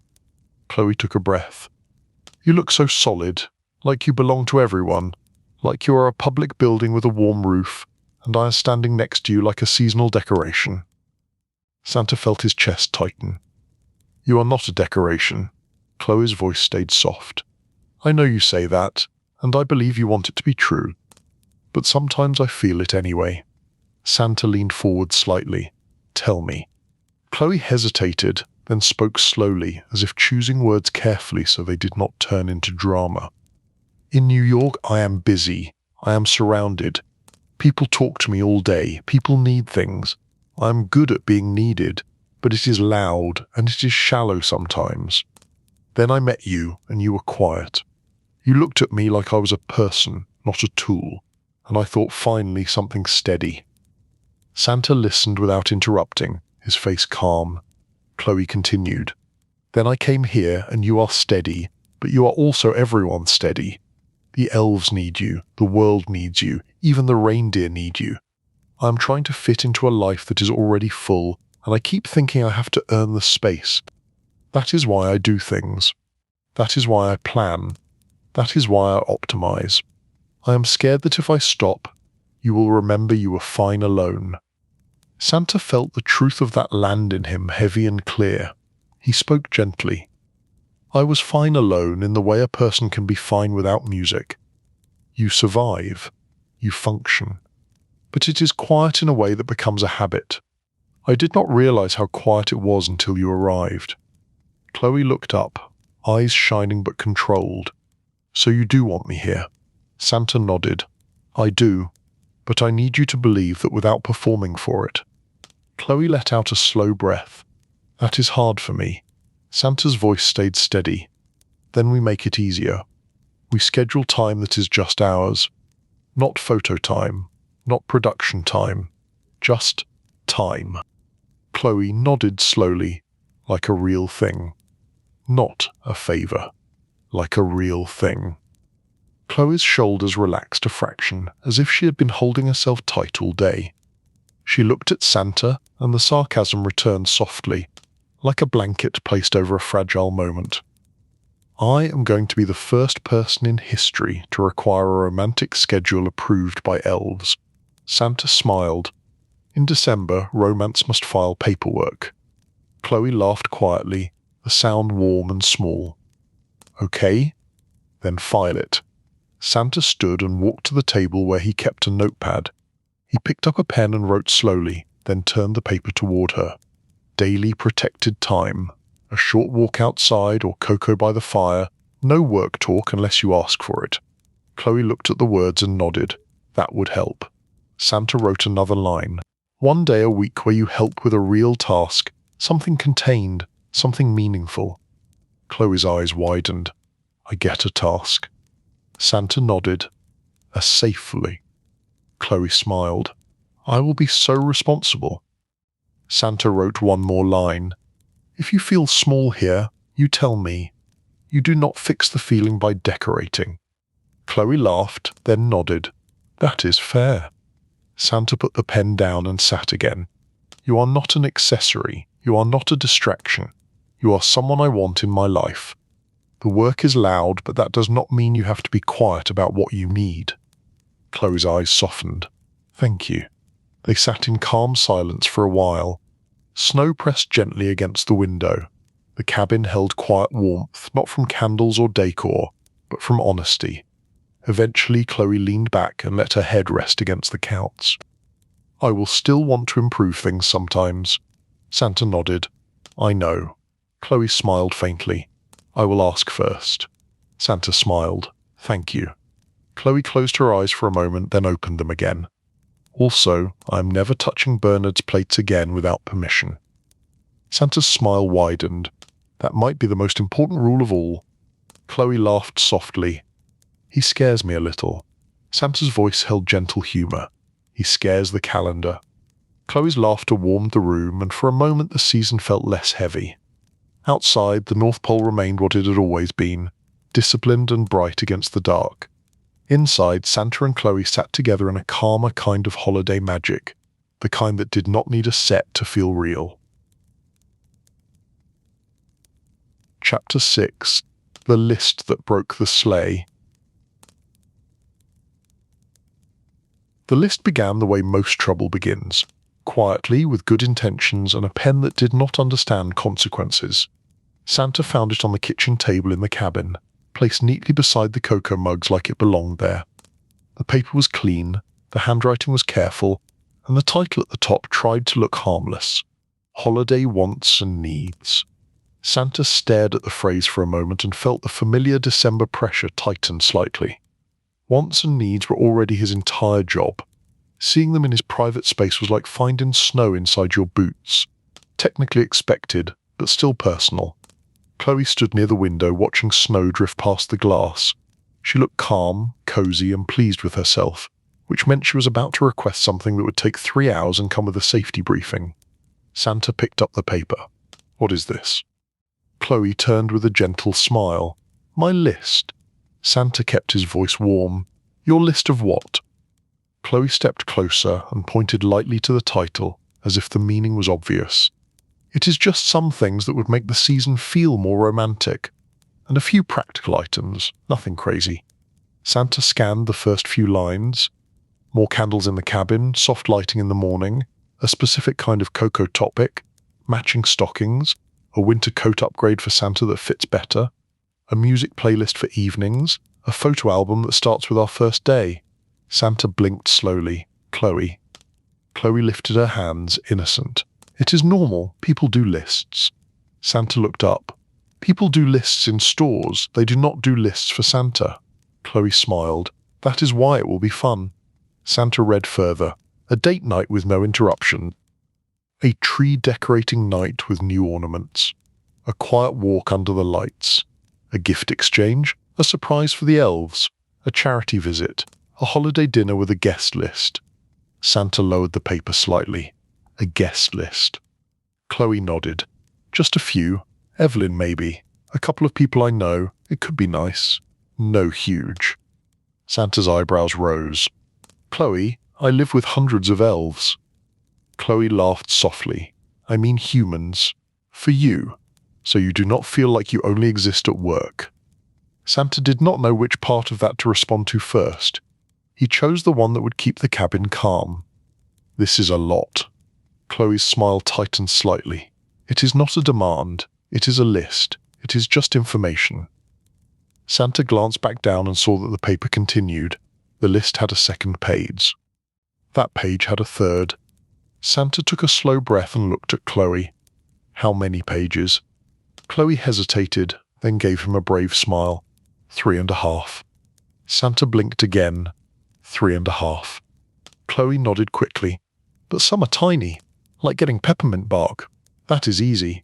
Santa looked at the list again, trying to find peppermint bark.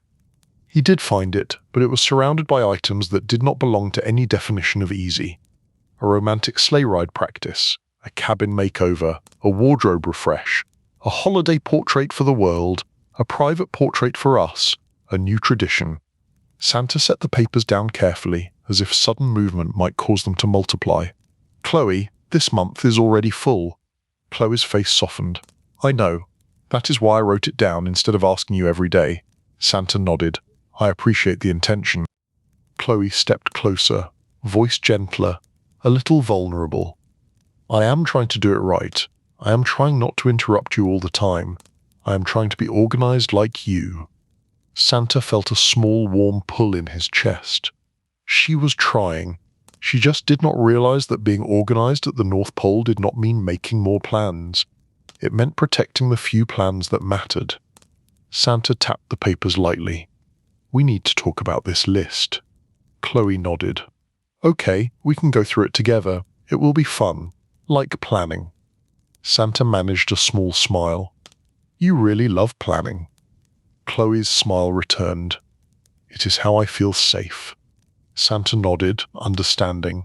Then he looked down again and felt the pressure in his shoulders. There is another issue. Chloe blinked. What issue? Santa gestured toward the page. This list is not just about romance. It is also about time. And time is the thing I do not have. Chloe's expression shifted, the first flicker of defensive disappointment. You have time for work. Santa kept his tone calm. Yes, because work is not optional. Chloe swallowed.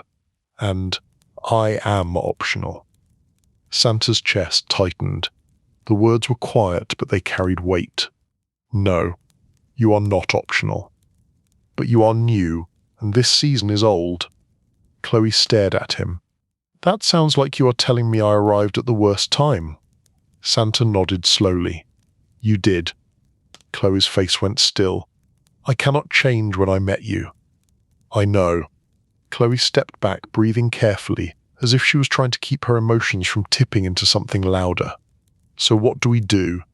Santa took a slow breath. We pick a few things from the list. We make them real, we let the rest wait. Chloe looked down at the pages. How many? Santa thought, then answered with the same disciplined restraint he used when choosing routes. 3. Chloe's eyes widened. 3. Santa nodded. 3 that matter most to you, and we do them well. Chloe's voice stayed soft, but the disappointment pressed through. I wrote 3.5 pages. Santa kept his voice gentle. I know, and I see the effort. But effort does not create time.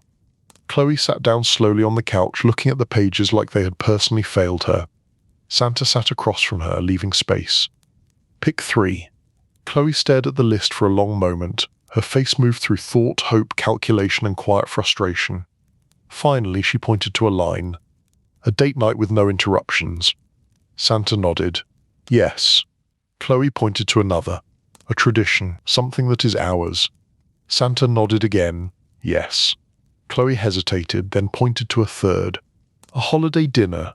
Not big, just cozy, with the elves, like family. Santa blinked. With the elves. Chloe nodded quickly. I know it sounds like work, but it would make me feel included, like I'm not separate from your life. Santa's expression softened. That is not a bad choice. Chloe's shoulders relaxed slightly, as if she had expected him to reject it. Santa tapped the paper lightly. Okay, those 3. Chloe looked up, and the rest. Santa shook his head gently. After Christmas. Chloe nodded, but her eyes showed the sting. After Christmas is the phrase that means maybe. Santa leaned forward. After Christmas is a real time. It is just not now. Chloe did not argue. She simply nodded again, quiet. That should have been the end of it. A list reduced to 3 items. A plan tightened into something survivable. A calm morning with cocoa and snow. Then December did what December always did. It added a complication and smiled about it. An hour later, Santa was on the workshop floor reviewing a production report when Jack appeared at the edge of the aisle. Jack did not run, because running in the workshop was frowned upon. Jack also did not waste time with soft introductions. He carried urgency in his posture the way other people carried shopping bags. Santa noticed immediately. What is it? Jack stepped closer, voice lowered, serious. The reindeer are stressed. Santa's face tightened. How stressed? Jack glanced toward the barn corridor as if the reindeer might overhear and become even more stressed out of spite, more than usual. Appetite is off for 2. Rest patterns are shifting. 1 is kicking the stall wall at night. Santa frowned. That is not normal. Jack nodded. It is not. And before you ask, the harness checks are fine. The feed is fine. The barn is warm enough. The only change is more people coming through, more talking, more lights, and more plans. Santa's stomach tightened. He thought of Chloe. The decorations, the photo corner, the barn visits, the general increase in excitement. Santa spoke quietly. How serious is it? Jack's voice stayed steady. Not a disaster yet, but it can become if we pretend it is cute. Santa nodded. What do you need? Jack's eyes stayed on Santa. I need fewer visits, fewer changes, less new energy in the barn area, and I need you to be present for an extra training check tonight. No audience. Santa's mind flashed to the cabin, to Chloe, to the date night line on the list, to his promise to protect time. Then his mind flashed to the sleigh, to Christmas Eve, to the whole operation resting on reindeer health. Santa felt the weight settle. I will be there tonight. Jack nodded once, satisfied. Then his eyes narrowed slightly. Also, I need you to tell Chloe something. Santa looked at him. Tell her what? Jack's tone remained blunt. That the reindeer are not part of her holiday fantasy. They are workers, living ones. They do not want scarves. They do not want photos. They want quiet. Santa held that in his chest. He understood it. He also knew Chloe would take it personally, because Chloe took most things personally, especially when they sounded like rejection. Santa nodded slowly. I will tell her. Jack gave a small nod and walked away, returning to his barn with the same steady urgency he had arrived with. Santa stood still for a moment, feeling the workshop noise press around him. The elves moved, the machines hummed, the season kept pushing. Santa looked down at his report and realized he was not reading it anymore. Mia approached quietly, sensing the shift. Everything okay? Santa kept his voice low. Jack says the reindeer are stressed. Mia's face tightened slightly. That matters. Santa nodded. Yes. Mia glanced toward the cabin corridor. Chloe. Santa nodded again. Yes. Mia spoke gently. This is a clarity moment. Santa exhaled slowly. I know. By late afternoon, Santa returned to the cabin. Chloe was inside, humming softly as she adjusted something near the shelf. It was minor. Just a small arrangement of candles and a folded throw, but the cabin had become a place where every surface was now a suggestion. She turned when Santa entered and smiled. I was just making it feel warmer. Santa hung his coat and took a slow breath. He did not want to turn the cabin into a courtroom. He wanted calm, but he also knew that avoiding the conversation would turn calm into resentment, and resentment always became louder than truth. Chloe noticed his expression. What is wrong? Santa walked to the table and sat down. Jack came to see me. Chloe blinked. Jack. Is something wrong with the reindeer? Santa nodded. They are stressed. Chloe's eyes widened in immediate concern. Oh no. Chloe's mouth opened slightly, then closed. She sat down across from him slowly. Is this about me? Santa did not dodge. Partly, yes. Chloe's face went still, her voice stayed soft. What did I do? Santa chose his words carefully because he did not want to shame her. He wanted to correct the situation. You did not do one big wrong thing. It is the pattern. More visits, more talking, more attention. The reindeer notice everything. Chloe swallowed. I thought they like attention. Santa shook his head. They tolerate it, they perform, but they prefer quiet. Chloe looked down at her hands. So I cannot go to the barn. Santa kept his voice gentle. Note like before, not often, and not during training checks. Jack needs calm. Chloe nodded slowly, and the hurt was visible even as she tried to keep it neat. Okay. Santa paused. There is Maud. Chloe looked up, bracing. Santa spoke carefully. The list you made this morning, I know it came from a good place, but it also adds pressure. And right now pressure is spilling into places it should not, like the barn. Chloe's eyes tightened slightly. I already cut it down to 3. Santa nodded. I know, and that was good, but even the 3 require time and energy, and tonight I have to do an extra training check with Jack. No audience. It is important. Chloe stared at him. Tonight. Santa nodded. Tonight. Chloe's voice stayed calm, but the disappointment underneath it pressed hard. So our date night. Santa leaned forward. We can move it. We can do it tomorrow or the next day, but I have to be with the reindeer tonight. Chloe's eyes glistened slightly, but she blinked it back. You always have to be with the reindeer. Santa's chest tightened. This is not you versus the reindeer. Chloe's mouth twitched with a bitter little smile. It feels like that sometimes. It feels like me versus everything that already existed. Santa sat back and let the silence sit for a moment. He did not want to win. He wanted to understand. He also wanted to protect the operation, because protecting the operation was the whole point of his existence. Chloe spoke again, voice quieter. I know this is your life. I know I am new. I know December is heavy. I get it. But I am tired of feeling like I arrive after everyone else has already been fed. Santa felt that land. It was a real feeling, not a tantrum. He nodded slowly. That is fair. Chloe looked at him sharply, surprised. It is. Santa nodded again. Yes, it is fair, and I am sorry. I have not been good at making you feel steady. Chloe's face softened slightly, the defensiveness loosening. Santa continued, voice calm and honest.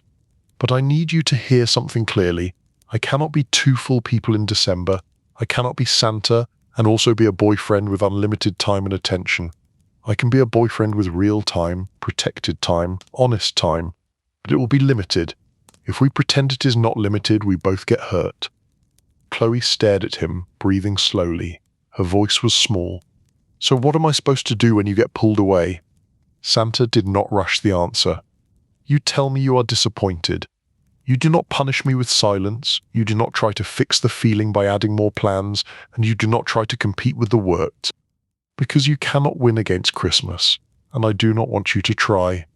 Chloe's eyes held a mix of sadness and relief. Relief at the clarity, sadness at the reality. She nodded slowly. Okay. Santa's voice softened even more. And I will do my part. I will not promise what I cannot protect. If I know a night will be taken by the workshop, I will tell you early, not when you are already waiting in a nice sweater. Chloe let out a small breath, almost a laugh, but not quite. The nice sweater hurts the most. Santa managed a small smile. I know. Chloe looked down at the table, then at the candles she had arranged earlier. So tonight you go to Jack. I stay here. I do not go to the barn. Santa nodded. Yes. Chloe's voice stayed quiet. And tomorrow? Santa took a slow breath. Tomorrow we do something small but real. A walk outside. Cocoa by the fire. No lists, no optimizing, just time. Chloe nodded. A protected moment. Santa nodded. A protected moment. Chloe's eyes stayed on him. And the dinner with the elves. Santa smiled faintly. We will plan it. It will be cozy, it will be honest, and it will not involve reindeer wardrobe changes. Chloe let out a real laugh this time, small and warm. Fine. The tension in the cabin eased, but it did not vanish completely. It hovered, soft and real, like snow in the air before it decides where to land. That evening Santa left the cabin for the barn training check. He moved through the snow with steady purpose, the kind of purpose that came from centuries of responsibility. Inside the barn, Jack waited with a calm seriousness. The reindeer shifted and breathed, their bodies strong but their energy slightly restless. Santa spent the next hour working through calm routines, slow movements, familiar cues, quiet reassurance, no extra voices, no extra eyes. The reindeer settled gradually, as if the steadiness reminded them of what they knew. When Santa returned to the cabin, the lights were low, the candle was not lit. Chloe sat on the couch with a blanket, not the decorative one but the practical one, the one that had always been there. She looked up when Santa entered. How were they? Santa's shoulders lowered slightly. Better. Jack thinks we caught it early. Chloe nodded, relief visible. Good. Santa sat down across from her. Thank you for understanding. Chloe's smile was small. I did not understand at first. I felt rejected. Then I remembered the reindeer are not props. They are living. And I remembered I do not want to be the kind of person who makes living things anxious for the sake of a vibe. Santa felt warmth at that. It was real growth. It was also the kind of sentence that made him believe this relationship could survive December if they handled it like adults, instead of like a holiday movie. Santa nodded. That matters to me. Chloe looked at him steadily. I need something too. Santa's voice stayed gentle. Tell me. Chloe spoke slowly. I need one day. One day soon, a day with rules. Not to control you, to protect us. A day where we decide what belongs to Christmas work and what belongs to us, and we follow it. Santa nodded. The idea sounded like Mia. It sounded like Evelyn. It sounded like boundaries made into something livable. Okay, one day of rules. Chloe's shoulders relaxed slightly. Thank you, Santa added gently. We will do it tomorrow afternoon, after the shift change. We will plan it with Bernard and Mia so the workshop is covered. That way, when I am with you, I am with you. Chloe smiled, tired but grateful. That sounds very romantic in a paperwork way. Santa smiled back.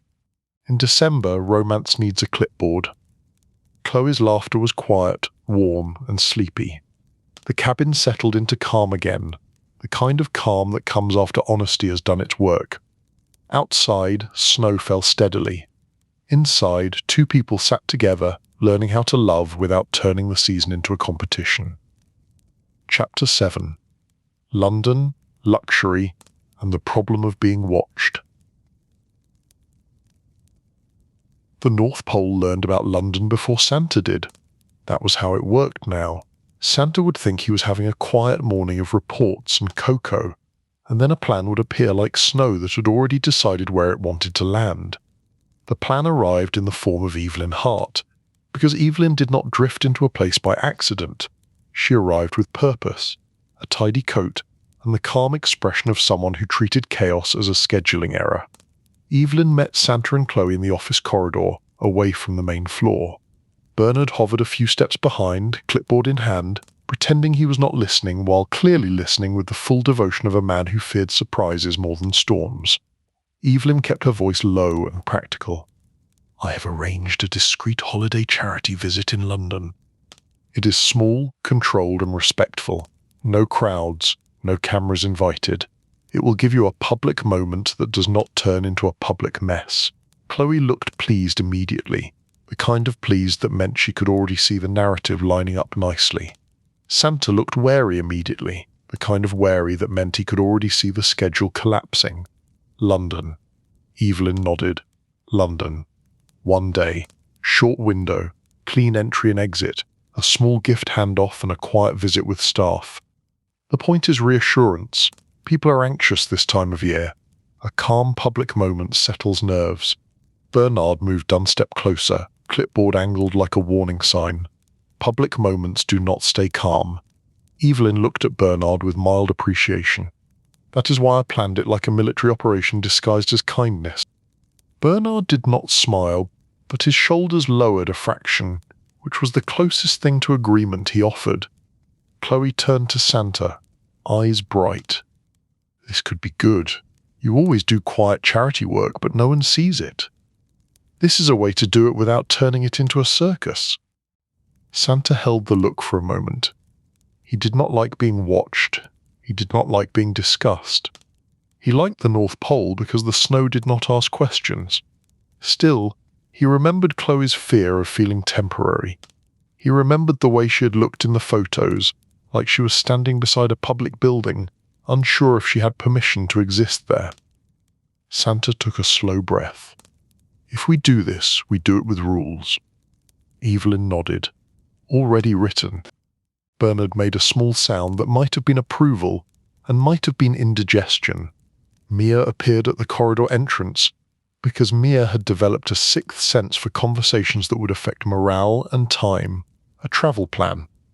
Evelyn gave Mia a calm smile, a controlled one. Mia looked at Santa. Is the workshop covered? Santa nodded slowly. It will be covered. Bernard lifted his clipboard. It will be covered because I will cover it, which means if you return late, the Segul will not forgive you and neither will I. Chloe gave Bernard a polite smile. We will be on time. Bernard's eyes stayed flat. That sentence has been spoken before. Chloe's smile did not fade, but it softened, like she was trying to respect the warning without taking it personally. Evelyn spoke again, still calm. We leave early, we arrive quietly, we stay inside the planned route. We do not wander into holiday markets because you feel festive. We do not stop for photos. We do not do anything that looks like a surprise. Chloe nodded quickly. No surprises. I can do no surprises. Santa glanced at her. You have said that before. Chloe's expression turned sincere. I mean it more each time. That, at least, was progress. They travelled the way Santa travelled when he needed speed without attention. One moment the North Pole lights glowed against the endless dark, and the next moment London existed around them in cold air, stone, and muted winter colour. The city felt older than New York, heavier in its bones, like history had soaked into the pavement. They arrived in a quiet spot near a discreet entrance, the kind of entrance that existed for staff and deliveries, not for crowds. Evelyn led them with practiced efficiency. Chloe followed, eyes wide, taking in the city with the soft awe of someone who had only seen it in films and carefully curated photos. London looked different in real life.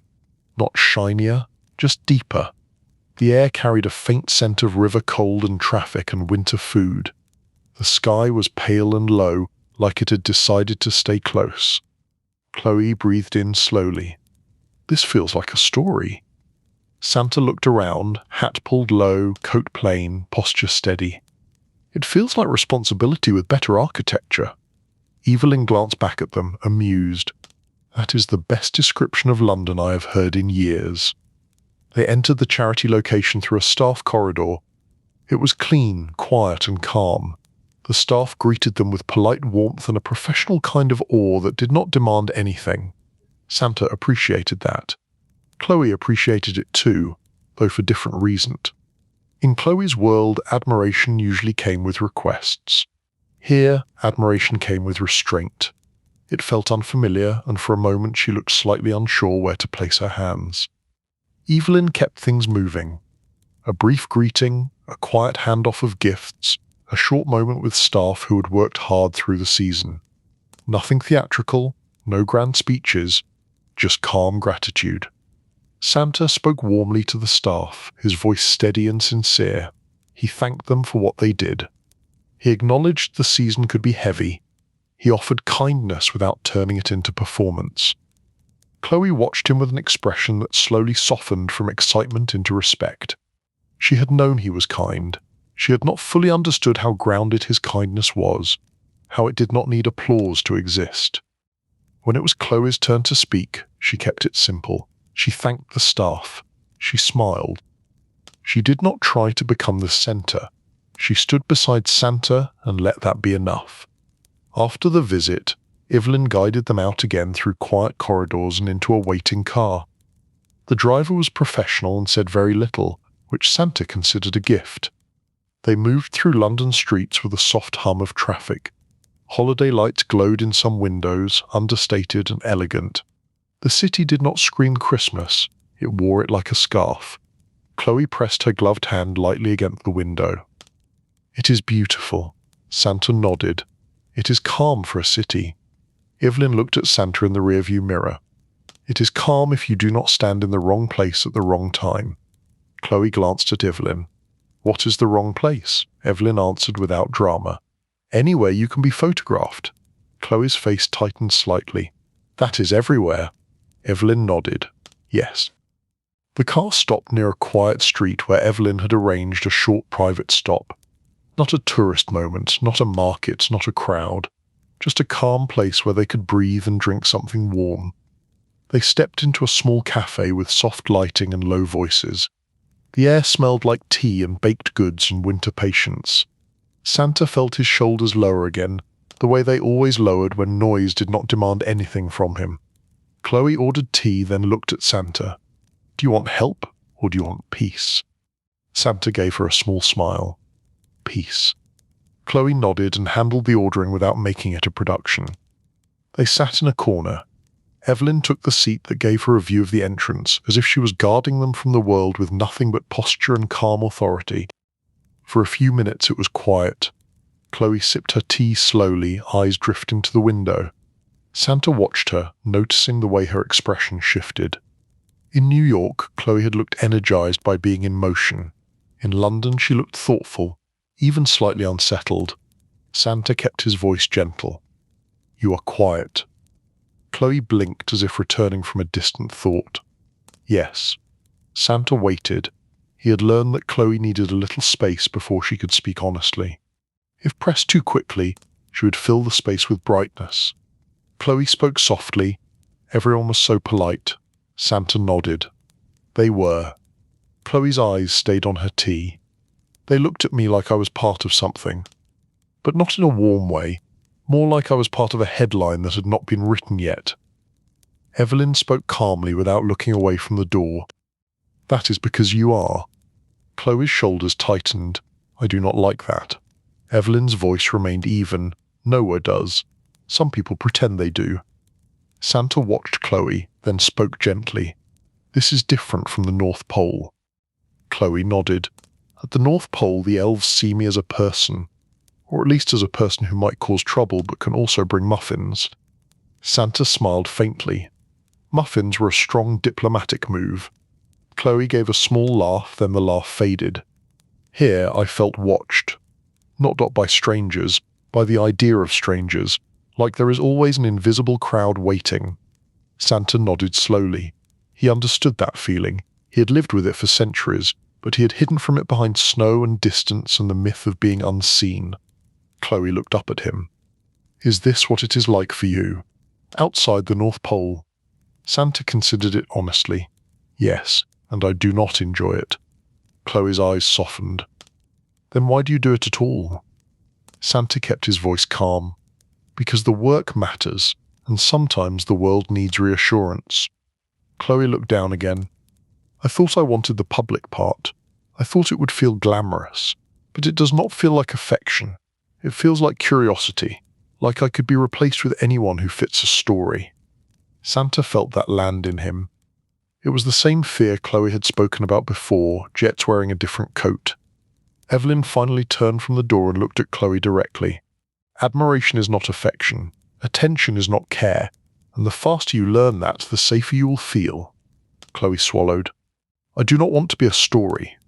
Evelyn's tone softened slightly. "Then do not perform for the story. Keep your life small in the places that matter. Protect your private moments. Let the public moments stay limited and controlled. Santa nodded. That is what we are trying to do. Chloe's eyes moved between them. Sometimes it feels like your life is already full and I am trying to squeeze in. Santa's chest tightened, but he did not look away. That is the fear you keep carrying. Chloe nodded, almost embarrassed by her own honesty. Yes.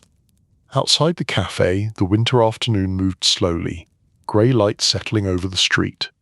Inside, the quiet held steady, which made it easier for truth to land without shattering anything.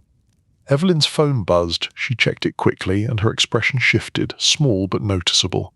Bernard would have called it a scheduled disturbance. Santa recognized it as trouble. Evelyn looked at Santa. We have a minor issue. Santa's posture tightened. What kind of issue? Evelyn kept her voice calm, but her eyes stayed sharp. A photo. Chloe's face went still. A photo of us. Evelyn nodded once. Yes. Someone caught you leaving the charity location. Not close, not detailed, but recognizable enough for people who want to recognize you. Santa felt a familiar cold settle in his stomach. It was not fear of being discovered. He had lived with that his whole life. It was fear of the way the world could turn private things into loud things. Chloe spoke softly. Will it be everywhere? Evelyn answered honestly. It could spread.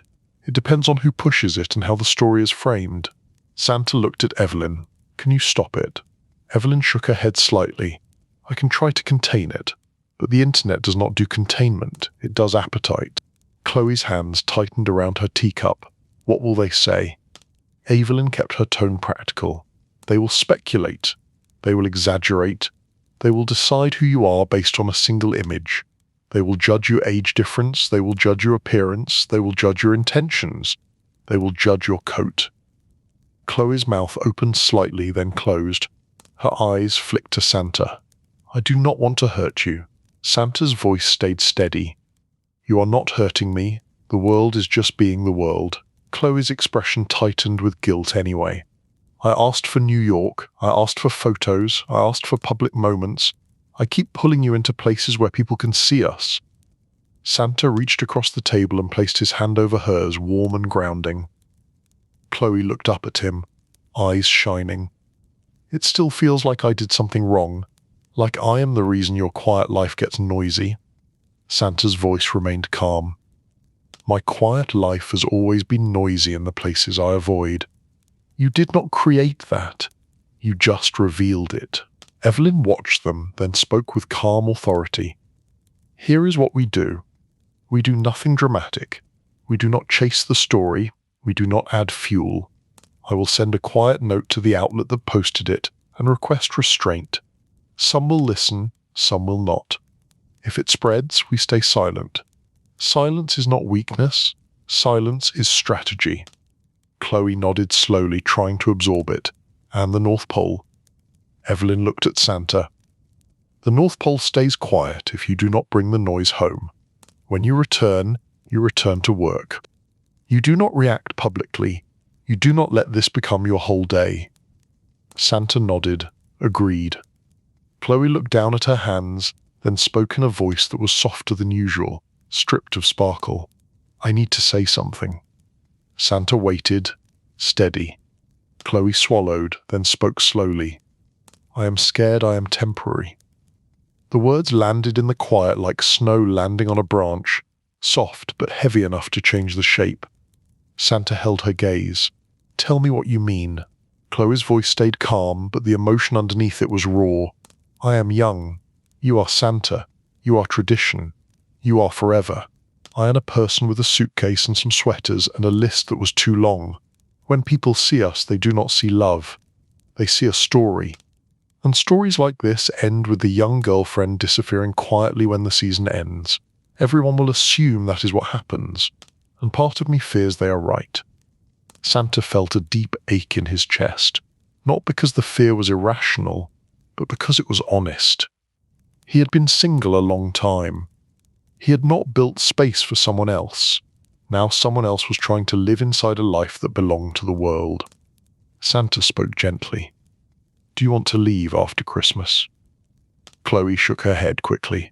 No. I want to stay. I want a real life with you, but I do not know how to be real inside a myth. Santa nodded slowly. That is a fair fear. Chloe's eyes glistened, but she held it steady. I do not need a promise that fixes everything. I just need to know I am not a holiday phase. Santa looked at her carefully. He did not rush. He did not offer a dramatic declaration. He offered what he could protect. You are not a phase to me, but I will not pretend this will be easy. If we do this, we do it with rules and patience and a life that exists outside of December. Chloe's breath caught slightly. A life outside of December. Santa nodded. Yes, we plan what comes after Christmas, not as a vague maybe, as a real plan. Where you live, what you do, how you spend time, what you want from me and what I can give. Chloe's shoulders lowered, relief visible. That is what I need, a plan that is not just feelings. Santa smiled faintly. Feelings are important, but feelings without structure get lost in snow. Chloe gave a small laugh through the emotion. That is the most North Pole thing you have ever said. Evelyn watched them for a moment, then nodded once. Good. That is the right direction. Chloe looked at Evelyn. Are you always this calm? Evelyn's expression stayed composed. I charge for panic management. It is easier if I do not create more panic. Chloe smiled faintly. Thank you. Evelyn nodded. You are welcome. They finished their tea in quiet. Outside, London kept moving, indifferent to their private conversation. Holiday lights glowed softly. Cars passed. People walked with scarves pulled up, their faces turned down against the cold. When it was time to leave, Evelyn guided them out through a quiet exit. The car returned them to their discreet entry point. The travel back to the North Pole was quick, but the emotional distance felt longer. Santa could feel Chloe thinking beside him, quiet and heavy in the way people get when they are trying not to ask for reassurance every 5 seconds. Back at the North Pole, the air felt cleaner, colder, more honest. The workshop lights glowed in the distance. The world returned to discipline. Bernard waited in the main aisle, clipboard ready, because Bernard did not sleep in December. He simply paused in different locations. You are back. Santa nodded. On time. Bernard's eyes narrowed. Any problems? Evelyn stepped forward before anyone else could speak. A minor leak, a photo. I am containing it. Bernard stared at her. You brought the internet here. Evelyn's voice stayed calm. The internet goes everywhere. I am preventing it from unpacking. Bernard made a sharp note. Containment plan. Chloe stepped closer to Santa, voice low. Can we do our protected time tonight? Even if it is just cocoa and quiet. Santa nodded immediately. Yes, cocoa and quiet. No work talk, unless you ask. Chloe's shoulders eased. Thank you. Santa looked at Bernard. The workshop. Bernard nodded once, already moving. The workshop will survive your cocoa. Do not let the cocoa turn into a meeting. Santa managed a small smile. I will not. That night in the cabin the candle stayed unlit, not because Chloe had given up on ambience, but because she wanted something simpler. She wanted the truth without decoration. They sat with Coco and listened to the quiet. Snow fell outside with patient softness. The cabin held warmth that did not require performance. Chloe spoke softly. If the photo spreads, people will talk. Santa nodded. Yes. Chloe looked at him. And we will stay quiet. Santa nodded again. Yes. Chloe took a slow breath. And after Christmas we will make a real plan. Santa held her gaze. We will. Chloe's smile was small, tired, and more real than any photo. Okay. Outside, the North Pole stayed bright against the dark. Inside, 2 people sat in calm quiet, choosing structure over noise, choosing each other without turning it into a headline. Chapter 8. The Quiet Crisis on Christmas Eve. The North Pole had a talent for crises that did not announce themselves. The dramatic ones were easier. A machine would clatter, a bell would ring, Bernard would appear with his clipboard and the air would change. Everyone would know where to run and what to do. The quiet crises were the dangerous ones. They slipped in politely. They wore normal clothes. They hid inside routine until the moment you realized the routine had been relying on something that was no longer there. This arrived on Christmas Eve, which was the kind of day that did not need extra personality. The workshop was already deep in final assembly. Boxes were stacked in careful rows. Wrapping stations moved with precise speed. The air smelled like paper, pine, cocoa, and the faint tension of hundreds of people trying to complete the same miracle without dropping it. Santa walked the main aisle with Mia, reviewing the last route adjustments. His mind was split into its familiar pieces: weather patterns, reindeer stamina, chimney density, and the long list of tiny decisions that kept the whole thing from tipping. Chloe was there too, but not hovering. She had been practicing the new rules. She stayed just outside the work lanes. She did small tasks only when asked.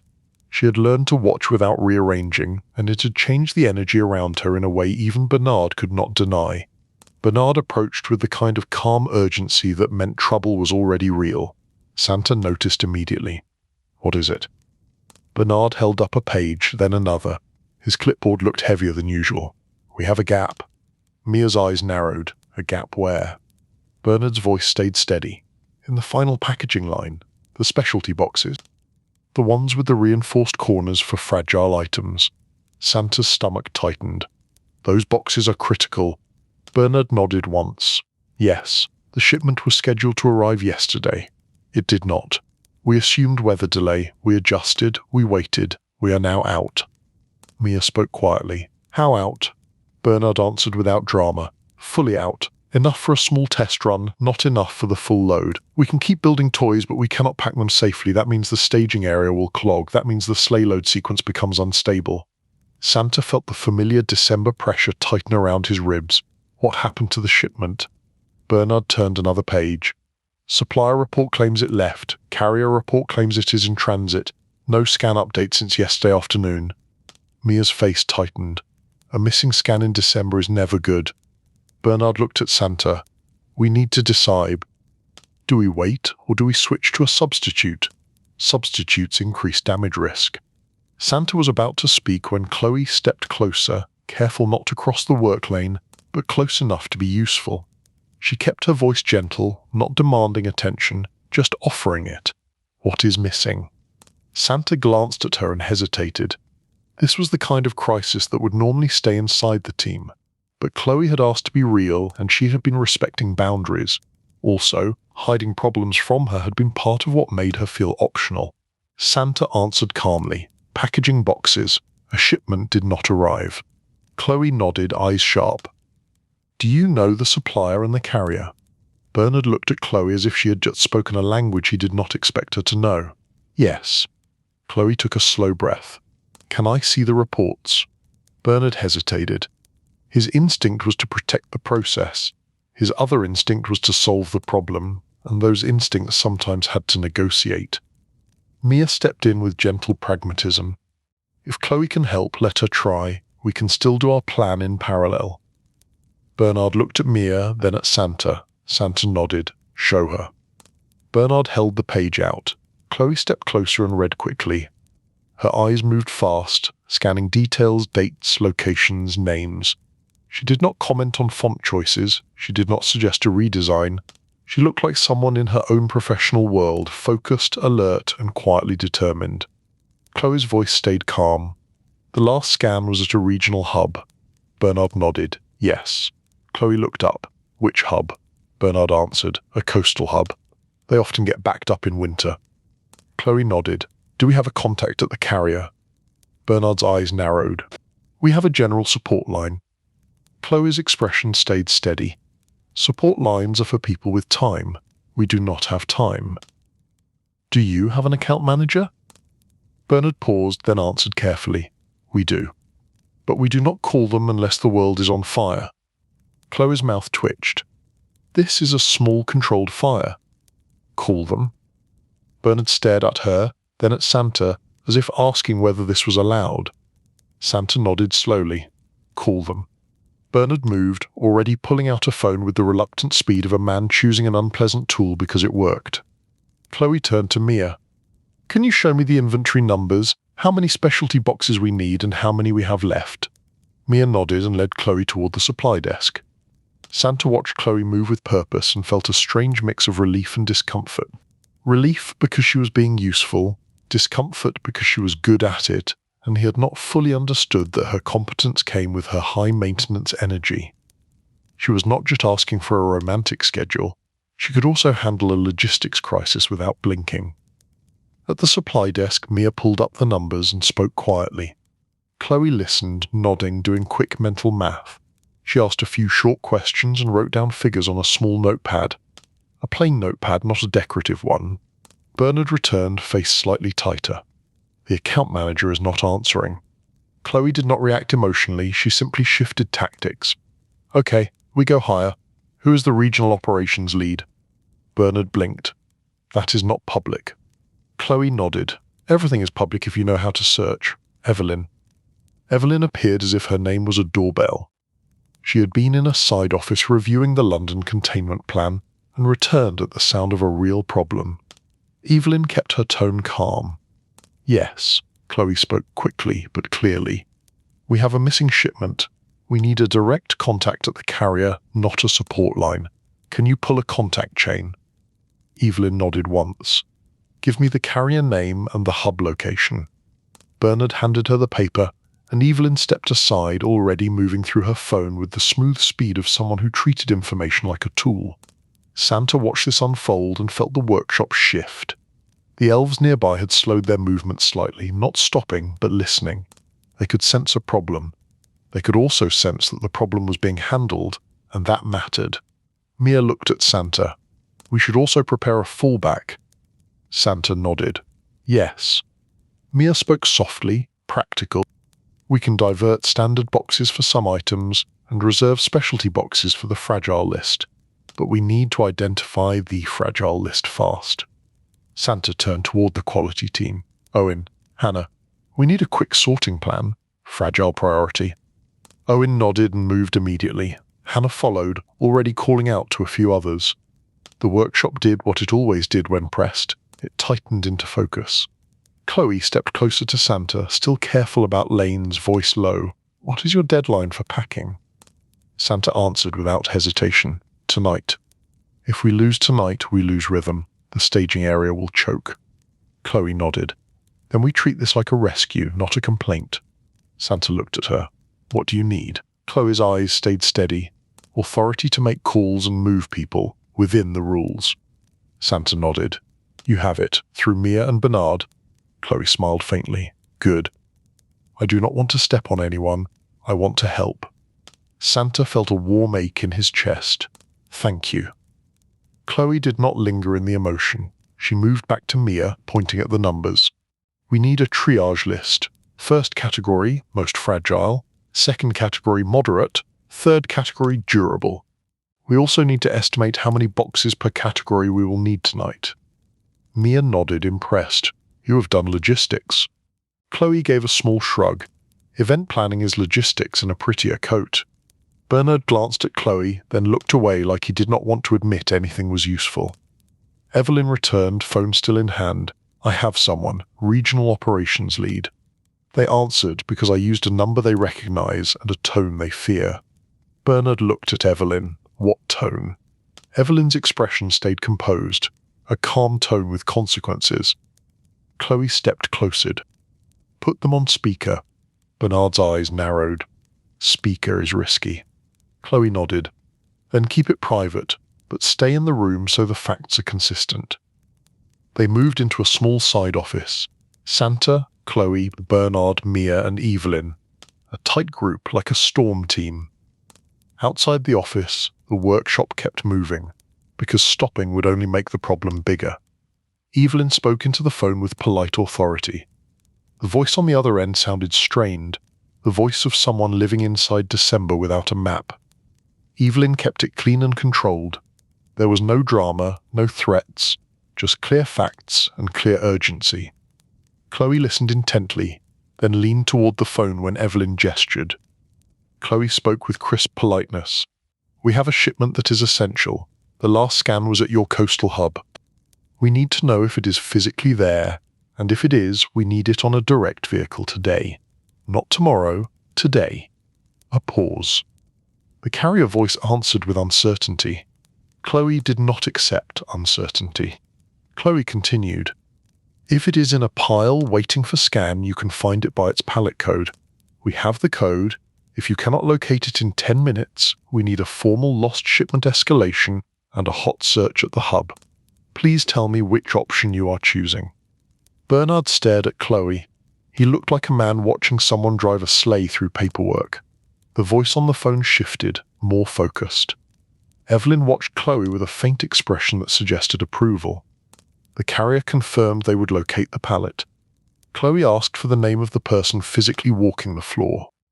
She asked for a callback time. She asked for a direct number. She asked for confirmation of the vehicle plan if the pallet was found. When the call ended, Chloe exhaled slowly. They will call back in 10 minutes. Bernard looked at the clock. 10 minutes in December is a lifetime. Chloe nodded. We do not wait. We run fallback in parallel. Santa watched Chloe and felt a new respect settle in. He had expected a high-maintenance girlfriend who needed constant attention. He had not fully expected a high-maintenance girlfriend who could also lead a crisis response without turning it into a performance. Mia opened the sorting plan and began assigning tasks. Chloe helped without stepping on toes. She phrased everything as questions and options, which kept people from feeling commanded by a visitor. Chloe kept her tone gentle. If we reserve the remaining specialty boxes for the fragile list, how many fragile items do we expect tonight? Owen answered with quick confidence. A lot. But not all. We can flag the most breakable. Chloe nodded. Good. Flag them. Everything else gets standard boxes with extra padding. If we do not have padding, we improvise with safe materials. Hannah spoke quickly. We have spare paper fill. Chloe nodded. Use it. Bernard watched the plan take shape and did not interrupt. That was not approval, but it was something close. 10 minutes passed, then another 10. Then the phone rang.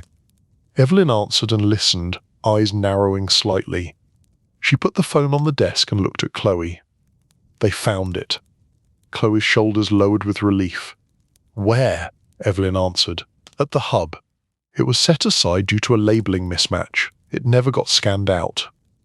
They are loading it onto a direct vehicle now. They say arrival is in a few hours. Bernard's eyes narrowed. A few hours can be too late. Chloe leaned forward. What time? Evelyn listened again, then answered. Before midnight. Bernard looked at Santa. If it arrives before midnight, we can still stabilize. Barely. Santa nodded. And children option. We keep fallback moving until it is physically here. Chloe nodded, already shifting to the next step. We also need a receiving plan. Someone at the dock. Someone to verify counts.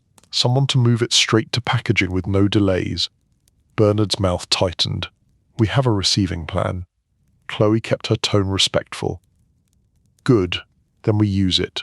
I am not asking to redesign, I am asking to execute. Bernard stared at her for a beat, then nodded once. Mia, set dock coverage. Mia nodded and moved. For the next few hours, the workshop operated in a controlled pressure state. Note panic, note calm. The middle place where everyone moved faster and spoke less. Standard boxes were used with extra care. Fragile items were triaged. The staging area stayed just barely under control. Chloe stayed present, but she did not hover. She moved where needed, offering help with paperwork, counting, sorting, and calming small tensions. When an elf looked overwhelmed, Chloe did not push a suggestion. She offered a cup of cocoa. When Bernard snapped at someone, Chloe did not challenge him publicly. She waited until the moment passed, then quietly handed him updated numbers, making it easier for him to be less sharp. At one point, Bernard paused near the packaging line and watched Chloe adjust a stack of labels so they were easier to reach. It was a tiny action, but it saved seconds. In December, seconds were gold. Bernard looked at her. You are not doing this for attention. Chloe blinked, surprised by the directness. No, I am doing it because it matters. Also because if the sleigh schedule collapses, everyone will be miserable, and I do not enjoy misery as a bonding activity. Bernard's mouth twitched, almost a smile, but he kept it under control. Noted. Later, Chloe found Santa near the office corridor. He was reviewing route maps with a furrowed brow, the kind of brow that carried centuries of responsibility. His posture was steady, but his eyes looked tired. Chloe spoke softly. "How are you doing?"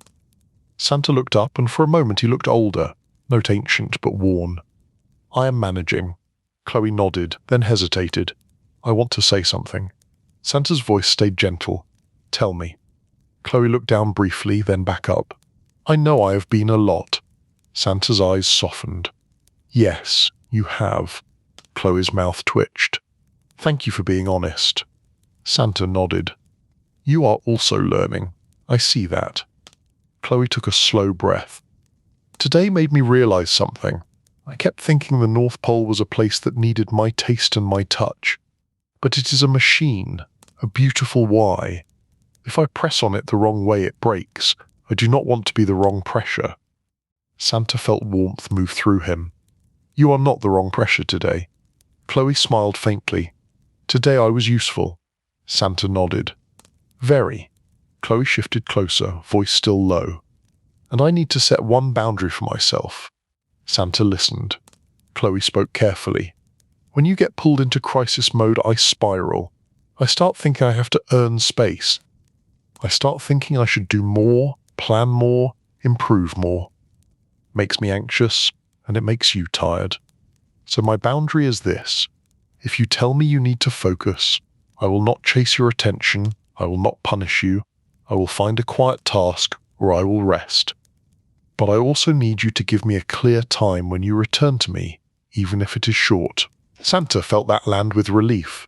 It was practical, it was fair, it was the kind of boundary that protected both of them. Santa nodded. "Yes, I can do that." Chloe held his gaze. "And if you cannot give me a time, you tell me that too. I can handle disappointment, I cannot handle drifting." Santa swallowed. "That is fair." Santa took a slow breath and felt the words he had been holding for days come forward. "I also need to apologize." Chloe's eyes widened slightly. "For what?" Santa spoke calmly, choosing honesty without drama. "For treating you like extra work. Even when I was trying to be kind, I sometimes acted like your needs were a schedule problem. You are not a schedule problem. You are a person. You deserve steady respect, not just leftover fine." Chloe's eyes softened, and her expression turned quiet. "Thank you," Santa continued. "And I am sorry I did not see your strength sooner. I saw your requests and your lists and your energy, and I got overwhelmed. I forgot you have skills. I forgot you have a whole life of handling pressure." Chloe gave a small laugh, gentle. "My life is mostly pressure with better lighting." Santa smiled faintly. "You helped today. You helped the team. You helped me." Chloe's voice stayed soft. "I did not want Bernard to think I was just a decorative emergency." Santa chuckled quietly. "Bernard does not believe in decorative emergencies." Chloe smiled. "He does now, a little." They heard footsteps and saw Bernard approach. His expression was still stern, but his eyes carried a new kind of acknowledgement. The doc just radioed. "The vehicle is close. We will receive in 30 minutes. Santa nodded. "Good."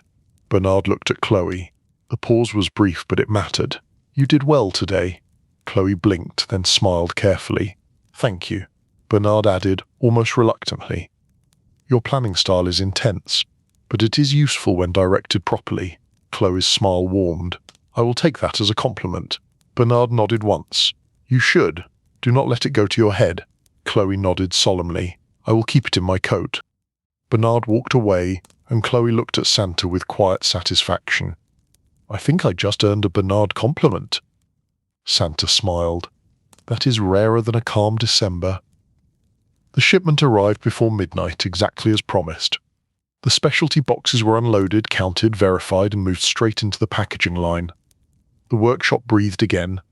Not fully, because December never allowed full breathing, but enough to keep moving without choking. Mia gathered the team briefly and thanked them for the push. The elves returned to their stations with the steady pride of people who had saved the operation from a quiet collapse. Later in the cabin, Santa and Chloe sat with Coco by the fire. No candle, no extra decor, just warmth and the soft sound of snow against the window. Chloe spoke quietly. "We did not break the sleigh." Santa smiled faintly. "We did not." Chloe looked at him. "Tonight, you can rest." Santa nodded. For a short time. Chloe's voice stayed gentle. "That is enough. And tomorrow you give me a time." Santa nodded again. "Tomorrow, after the shift change, we take a walk. Just us. No work talk unless you ask for it." Chloe's shoulders lowered, relieved. "Thank you." Santa looked at her with calm honesty. "Thank you for today. Thank you for respecting the rules. Thank you for being real." Chloe smiled, tired and warm. "Thank you for seeing me." Outside, the North Pole stayed bright against the dark. Inside, two people sat in quiet calm, the kind that comes after a crisis has passed and the truth has been spoken clearly enough to hold. Chapter 9. Christmas Eve, Two Kinds of Magic. Christmas Eve at the North Pole did not begin with bells or cheer. It began with a kind of quiet that felt like a held breath. The workshop lights stayed warm, the machines stayed steady, and the air carried that final edge of focus that arrived when everyone knew the biggest night of the year had finally shown up and expected to be treated like a priority. Santa woke before the cabin felt fully awake. The snow outside pressed softly against the window, and the world looked clean in the way it only looked when it had been freshly covered. He sat for a moment on the edge of the bed and listened. No alarms, no panicked footsteps, no distant clatter from the workshop. It was the calm before motion, and it was precious. Chloe stirred under the blanket and opened her eyes slowly, blinking like she was still learning where she was. Her hair was messy in a gentle way, and her face looked younger and more human without the polished effort she usually carried like armor. She watched Santa quietly. "It is Christmas Eve." Santa nodded. "Yes." Chloe sat up, pulling the blanket around her shoulders. "Are you nervous?" Santa considered it honestly. Nervous was not quite the word. This night lived in his bones like a second heartbeat. "I am focused." Chloe smiled faintly. "That sounds like nervous wearing a coat." Santa gave a small smile. "Maybe." Chloe's expression softened. "Do you want help or do you want peace?" Santa felt warmth at the familiar question, the one that had become their small private tool. "Peace. Then help later." Chloe nodded. "Okay, peace first." She slid out of bed and moved quietly, as if the cabin was a library and Santa was trying to read. She made cocoa without turning it into an event. She did not light candles. She did not adjust pillows. She simply brought warmth and then sat with him at the table while the snow outside continued to fall, like it had all the time in the world. For a few minutes they drank cocoa in silence. Chloe looked at Santa, and her face carried a mixture of tenderness and something that looked like awe. Not the shiny admiration she had worn in New York, but a quieter respect. Then she spoke softly. "Today is the day." Santa nodded. "Yes, the day." Chloe hesitated. "You told me I could ride along, if it is still allowed." Santa studied her face. He had promised. He had also been careful, because promises on Christmas Eve were heavy. Still, the decision had already been made, not only for Chloe, but for him.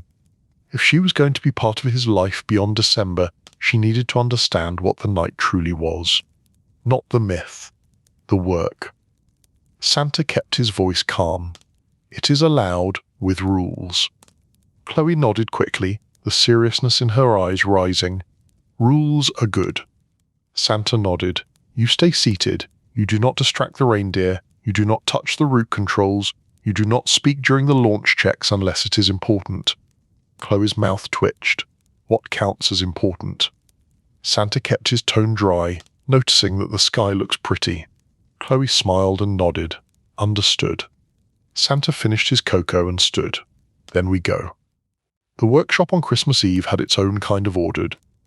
It was quieter than usual, not because there was less to do, but because everyone already knew what to do. The elves moved with steady purpose, not rushing, not chatting. Even the machines seemed to hum with restraint, as if they understood the night deserved respect. Bernard was in the main aisle, clipboard in hand, waiting like he had been built for this exact moment and nothing else.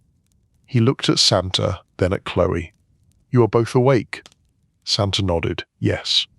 Bernard's eyes narrowed slightly. "Good. The schedule appreciates consciousness." Chloe offered a polite smile. "Good morning." Bernard did not soften, but he did not bite either. "Morning." Mia approached with her folder, eyes bright with focus. She looked tired in the way people looked when they had been carrying a lot and still refused to drop it. "Everything is on track. Final packaging is stable. The specialty boxes are in place. The staging lanes are clear. The fragile list is secured." Santa nodded. "Good." Jack appeared from the barn corridor, coat dusted with snow, expression serious.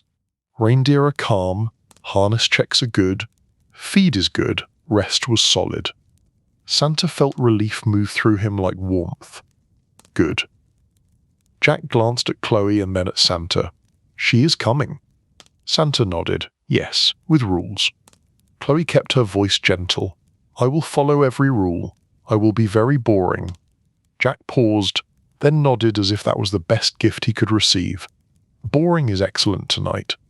Bernard took a breath and tapped the clipboard once. "Then we proceed. Final checks begin now. No improvisation, no new ideas, no feelings that require meetings." Chloe looked at Bernard, then back at Santa, and the sarcasm in her eyes returned softly. "No feelings that require meetings? That seems fair." Bernard's tone stayed flat. "Feelings are allowed, meetings are not." Santa moved through final checks with the calm rhythm of someone doing something he had done forever, and still treating it like it mattered. He reviewed the load sequence. He confirmed the route adjustments. He listened to weather updates without letting them turn into fear. He checked the contingency plans, not because he expected disaster, but because he respected reality. Chloe stayed close but not in the way. She watched quietly, absorbing the flow. The workshop was not glamorous. It was disciplined, focused, and full of people making small decisions correctly, over and over, until the miracle became possible. At one point, Chloe leaned near Mia in the corridor, careful to keep her voice low. "How do you stay calm?" Mia smiled faintly. "Practice. And Coco. Mostly practice." Chloe nodded slowly. "You all do this every year?" Mia's eyes stayed warm. "Yes, and every year it still matters." Chloe watched the elves moving through their tasks and seemed to understand something new. This was not a theme, this was devotion, repeated until it became a culture. As the hour for launch approached, Santa walked toward the barn corridor. Jack led the way. Bernard followed, clipboard still in hand as if it could ward off unexpected physics. Mia came too, carrying a small folder of final confirmations. Evelyn remained at a distance, present but quiet, the way a professional guardian stayed close without becoming the story. Chloe walked beside Santa in the snow, boots crunching softly. The air was cold enough to make every breath feel clear. The sky above the North Pole was dark and deep, scattered with faint light. The world looked still, but it was not still. It was waiting. At the barn entrance, Jack paused and held up a hand. Everyone stopped. The rule here was calm. The rule here was respect. Jack looked at Chloe. "You enter quietly. You stay by the marked spot. You do not approach the lead pair. You do not touch any harness. You do not speak loudly. If you need to say something, you say it to Santa, and you say it quietly." Chloe nodded, serious. "Yes." Jack opened the door and they stepped inside. The barn was warm and smelled like hay and winter and living breath. The reindeer shifted, hooves soft against the straw. Their eyes were steady, their bodies were powerful. They looked like workers ready for their shift, not like decorative creatures in a storybook. Chloe's face softened with awe, but she kept herself still. She stayed at the marked spot and watched. She did not perform excitement. She did not reach out. She simply stood with quiet reverence. Santa moved through the harness checks with Jack. They spoke in low tones. They confirmed strap tension, spacing, alignment. The lead pair stood calm, ears flicking now and then, attentive and steady. The rest of the team waited, disciplined in their stillness. Chloe watched Santa as he worked. She saw a different side of him. Not the warm host of cocoa and promises, not the tired manager in the workshop, but something older and more focused. He was gentle, but he was precise. His hands moved with confidence and care, and the reindeer responded to that care as if it was a language they trusted. When the checks were complete, Jack nodded once, ready. Santa looked at Bernard. Load status. Bernard answered immediately. Load status confirmed. Sequence confirmed. All lanes clear. Santa looked at Mia. Route. Mia opened her folder. Route confirmed. Weather adjustments confirmed. Coastal storms accounted for. All backups are ready. Santa nodded. Good. Santa turned slightly toward Chloe. He did not move closer. He kept the calm rule. His voice was quiet. Still good. Chloe nodded, eyes bright. Still good. They moved out of the barn and toward the sleigh bay. The snow outside felt sharper after the warmth. The sleigh waited like a piece of tradition made physical, large and sturdy, polished and ready. The loaded sacks were secured carefully, not chaotic, not magical in a flashy way. It looked like the result of hard work and good planning, because that is what it was. Chloe's gaze moved over the sleigh, then over the team. She looked at Bernard and Mia and Jack, at the elves on the perimeter, at the quiet attention in their faces. She swallowed, and Santa could see that she was emotional. Not loud, not dramatic, just moved. She leaned slightly towards Santa, careful with her voice. I thought it was mostly magic. Santa's expression stayed calm. There is magic, but the magic is built on work. Chloe nodded slowly. I see that now. Burns stepped closer and held up his clipboard. Final check sequence begins. Everyone stays in position. Santa moved into place. Jack guided the reindeer forward. The harness lines tightened gently, not strained, just ready. The sleigh settled into that poised stillness that came right before motion. Chloe climbed into the passenger seat area, exactly where she had been told. She sat down carefully, hands in her lap, posture steady. She looked at Santa like she wanted to speak, and also like she knew speaking was not allowed. She chose discipline, which Santa noticed and appreciated. The final checks happened in calm steps. No speeches, no drama, just confirmation. Santa looked at Jack. Team. Jack nodded. Team calm. Santa looked at Bernard. Sequence. Bernard tapped the clipboard. Sequence confirmed. Santa looked at Mia. Weather. Mia nodded. Weather acceptable. Santa took one slow breath. The cold air filled his lungs, and he felt the familiar weight of the night settle into place. He did not feel like a myth. He felt like a man doing his job with love and stubbornness. He glanced toward Chloe. She met his gaze, and her expression was serious and soft at the same time. She looked less like a visitor now and more like someone who understood what she had walked into. Santa kept his voice low. Remember the rule. Quiet during launch. Chloe nodded, then whispered so softly it barely disturbed the air. I am proud of you. Santa felt that land in him like warmth under his ribs. He did not answer with words, because the moment did not need them. He simply nodded once, a small movement that meant he heard her. Jack lifted his hand and gave the subtle signal. The reindeer shifted as Van, ready. The sleigh responded with a gentle creak, like an old thing waking up. Santa leaned forward slightly, voice calm and steady, the voice the reindeer recognized and trusted. All right. Easy. The reindeer stepped forward. The sleigh moved. Snow whispered under the runners. The motion was smooth, controlled, and then it changed, the way it always changed at the edge of the known world. The air around them felt lighter. The night opened. Chloe held her breath, then let it out slowly, keeping herself quiet. Her eyes widened as the ground dropped away, and the North Pole lights became a warm constellation below them. The world looked calm from above, the snow like a soft blanket covering everything that had been frantic hours earlier. The first moments of flight were always the most delicate. The reindeer adjusted to the air. The sleigh found its balance. Santa stayed focused, hands steady, eyes scanning the first route points. The air was crisp. The sky was dark and deep, The silence above the clouds felt like its own kind of room. Chloe sat very still, the way Jack would have approved. She did not chatter, she did not gasp loudly. She simply watched, and tears slipped quietly down her cheeks without turning into a performance. She wiped them away with the back of her glove, embarrassed by her own softness, then stopped, as if realizing there was nothing to be embarrassed about. After the first stretch, when the sleigh had settled into its rhythm, Santa allowed himself a small glance toward her. Chloe leaned in slightly, voice low, careful not to disturb the calm. "This is real." Santa nodded. "Yes." Chloe's voice trembled just a little, but she kept it steady. "I understand why you cannot be distracted tonight." Santa looked forward again, calm. "Thank you." Chloe watched the sky and then the world below. Tiny lights scattered across the darkness, cities like clusters of stars, rivers like dark ribbons. The world felt huge, and yet the sleigh moved through it like it had been designed for this exact purpose, because it had.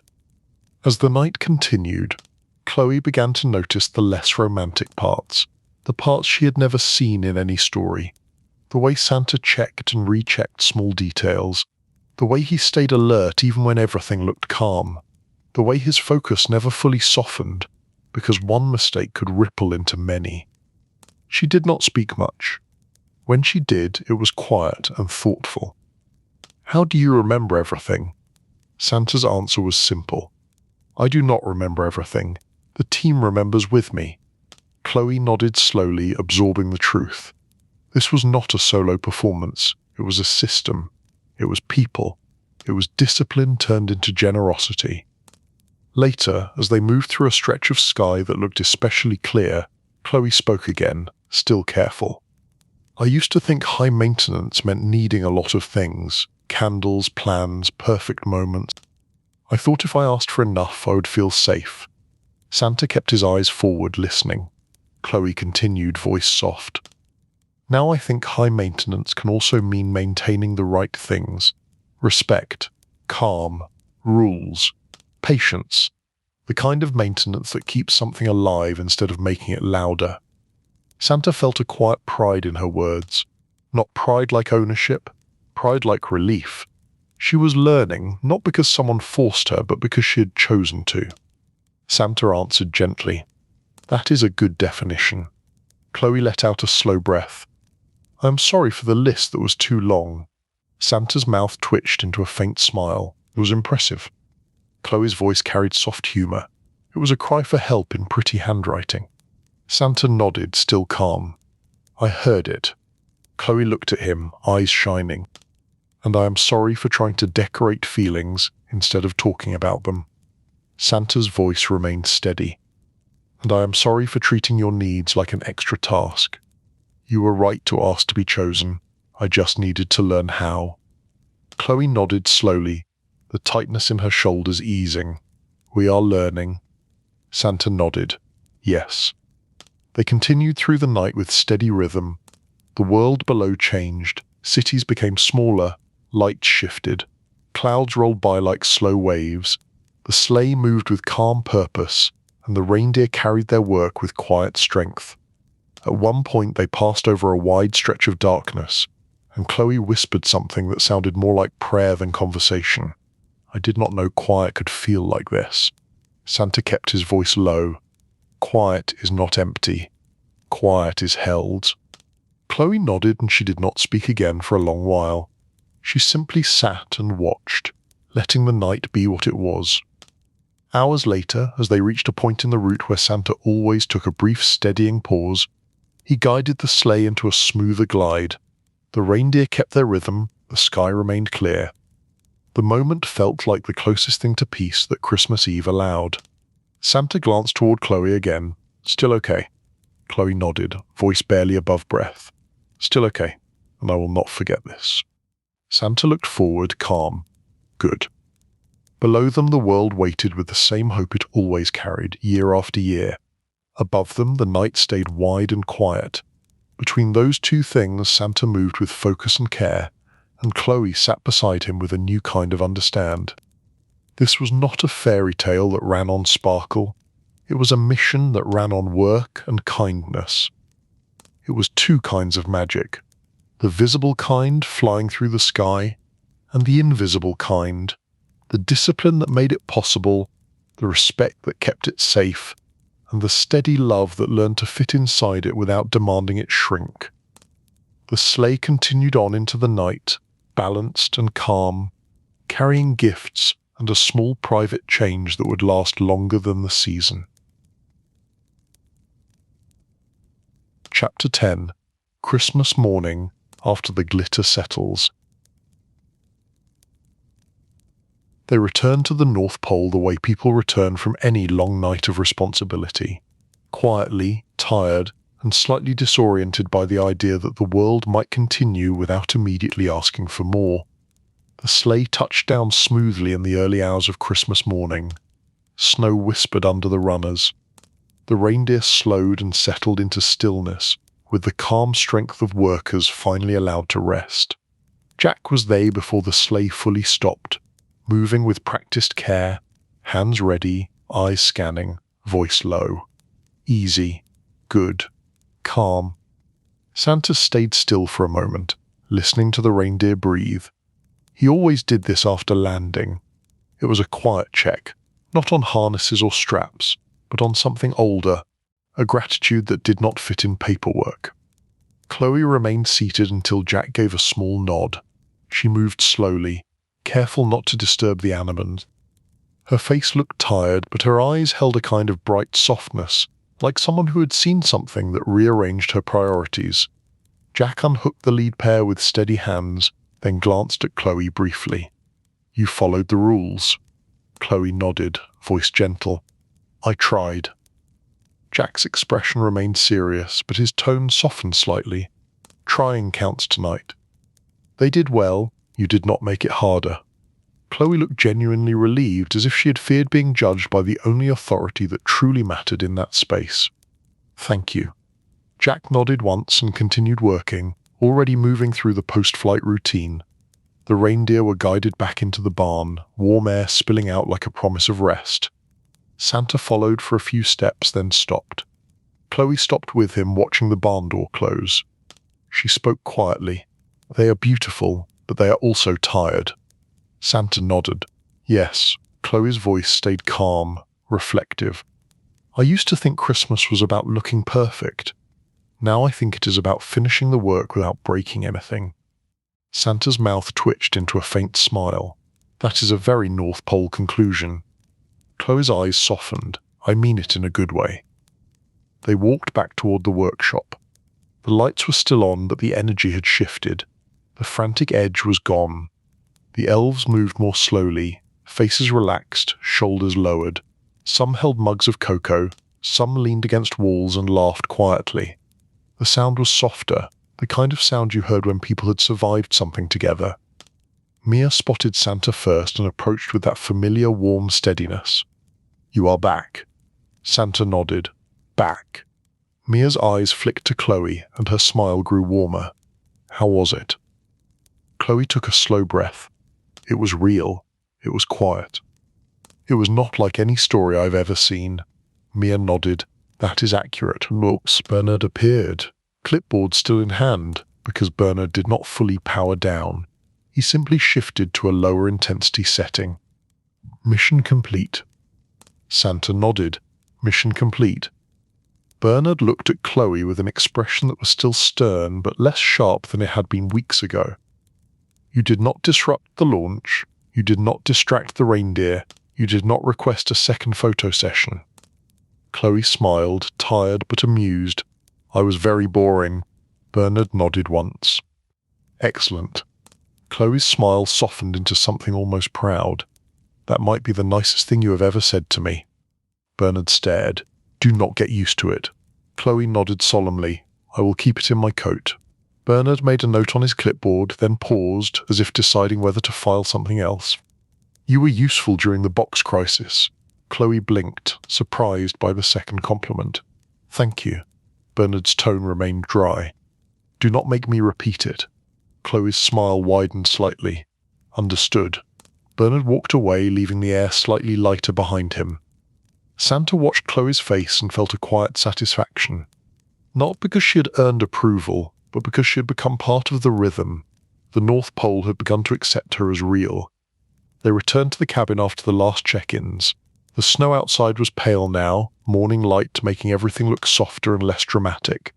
The cabin felt warm, and for once it did not feel like a place where time was constantly about to be stolen. Chloe took off her coat and sat on the couch, then leaned back with a long, slow exhale. "I am exhausted." Santa nodded and sat in his chair, one that had briefly been overtaken by throw blankets and new ambience. "Me too." Chloe looked around the cabin, eyes softer than usual.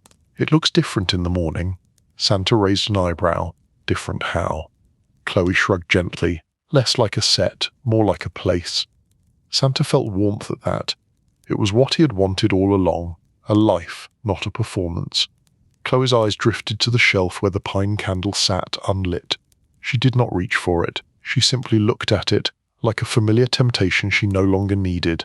Santa watched her, then spoke gently. "Do you regret coming?" Chloe shook her head. "No. I regret thinking I needed to be impressive. I regret thinking you would only keep me if I added sparkle." Santa leaned forward slightly. "I do not need sparkle." Chloe smiled faintly. "I know, but I needed to learn that in my bones. And the sleigh did that. They sat in quiet for a while. The kind of quiet that was not awkward. The kind of quiet that felt earned." Snow pressed softly against the window. The world outside was bright and still. Eventually Chloe spoke again. "What happens now?" Santa considered the question. It was simple on the surface, but it carried everything. After Christmas, the world assumed the story ended. The season finished, the girlfriend left, the myth returned to its routine. Santa did not want to let the world write their ending for them. Santa's voice stayed calm. "Now we rest. Then we plan." Chloe's eyes searched his face. "A real plan." Santa nodded. "A real plan." Chloe sat up slightly. "What does a real plan look like?" Santa took a slow breath. He had been thinking about this since London, since the photo leak, since Chloe's fear of being temporary. He had realized that reassurance could not be a warm sentence repeated at random. It had to be structure. Santa spoke clearly. "First, you stay through the quiet days after Christmas. We let the workshop settle. We let the reindeer rest. We let ourselves breathe." Chloe nodded, listening. Santa continued. "Then we decide where you want to be based. You have a life in New York. I have a life here. We do not pretend one of those lives disappears. We build a bridge. You can keep your work. You can take projects. You can also spend time here during the season and time elsewhere when the North Pole is quieter." Chloe's eyes widened slightly. "You would let me keep my life?" Santa nodded. "I want you to keep your life. I do not want you to shrink into my shadow. That is not love, that is convenience." Chloe swallowed, emotion rising. "And you?" Santa smiled faintly. "And me. I will learn to take time off in a real way, not only after Christmas. I will create days where Santa is not the only job I do. Days where I am just a man who walks with you and listens." Chloe's voice was small. "Will the world allow that?" Santa's answer was steady. "The world will not be asked." Chloe blinked, then laughed softly. "That is surprisingly rebellious for you." Santa's mouth twitched. "I have been breaking into houses for centuries. I just do it politely." Chloe laughed again, warmer this time, and the tension in her shoulders eased. Santa leaned forward. "There is one more thing." Chloe smiled, amused. "The alarm bell." Santa smiled back. "Yes, one more thing. But this we will meet." Chloe's expression softened, serious again. "Tell me." Santa spoke calmly. "We need rules that keep you from feeling optional and keep me from feeling overwhelmed. We already started them. Protected time, clear communication, respect for the team. But now we add a bigger rule." Chloe listened. Santa continued. "When December ends, we do not pretend the relationship ends. We do not let the season decide. We keep showing up, even when it is quiet and ordinary, especially then." Chloe's eyes shimmered. "I can do ordinary." Santa nodded. "Good, because ordinary is where love lives when the lights turn off." Chloe's voice stayed soft. So the outcome is we stay together. Santa smiled faintly. Yes, with rules, with patience, with a plan. Chloe let out a slow breath, relief visible. Okay. They sat quietly again. The cabin held warmth that felt steady, not curated. The world outside stayed bright and calm. The North Pole in the distance was quieter now, as if it too was resting after the night. After a while, Chloe stood and walked to the small table. She picked up her old notebook, the one that had once produced 3.5 pages of holiday wants and needs. She opened it and tore out a fresh page. Santa watched with mild caution. A list. Chloe smiled, tired and playful. A small list, for after Christmas. Santa nodded. Small is good. Chloe wrote slowly, then read it aloud with gentle humor. Protected time stays protected. I ask before I optimize. I do not compete with the season. I tell the truth when I feel small. I remember admiration is not affection. I choose calm over performance. She looked up at Santa. And you? Santa smiled. At mine. Chloe handed him the pen. Santa wrote slowly, then read his lines. I protect my promises. I do not hide behind work. I tell you early when time is limited. I choose you with action, not only words. I remember you are a person, not an extra task. Chloe's face softened as she listened. That is good. Santa nodded. It is a plan I can protect. Chloe folded the page and set it gently on the shelf, not as decor but as something real. Then she looked at Santa with that familiar brightness, now quieter, more grounded. Can we do something normal now? Santa raised an eyebrow. Normal. Chloe nodded. A nap, a long bam. Santa smiled and stood. Yes, that is very normal. They moved to the bedroom, and for once Santa did not feel the need to check the clock. The workshop was stable. The team was resting. The reindeer were warm. The world had been served for another year, and it could wait a few hours while two tired people chose each other in the simplest way. Outside, snow fell softly. Inside, the cabin held quiet warmth. Christmas morning passed not in glitter or drama, but in calm breath and the steady comfort of a plan that would outlast the season.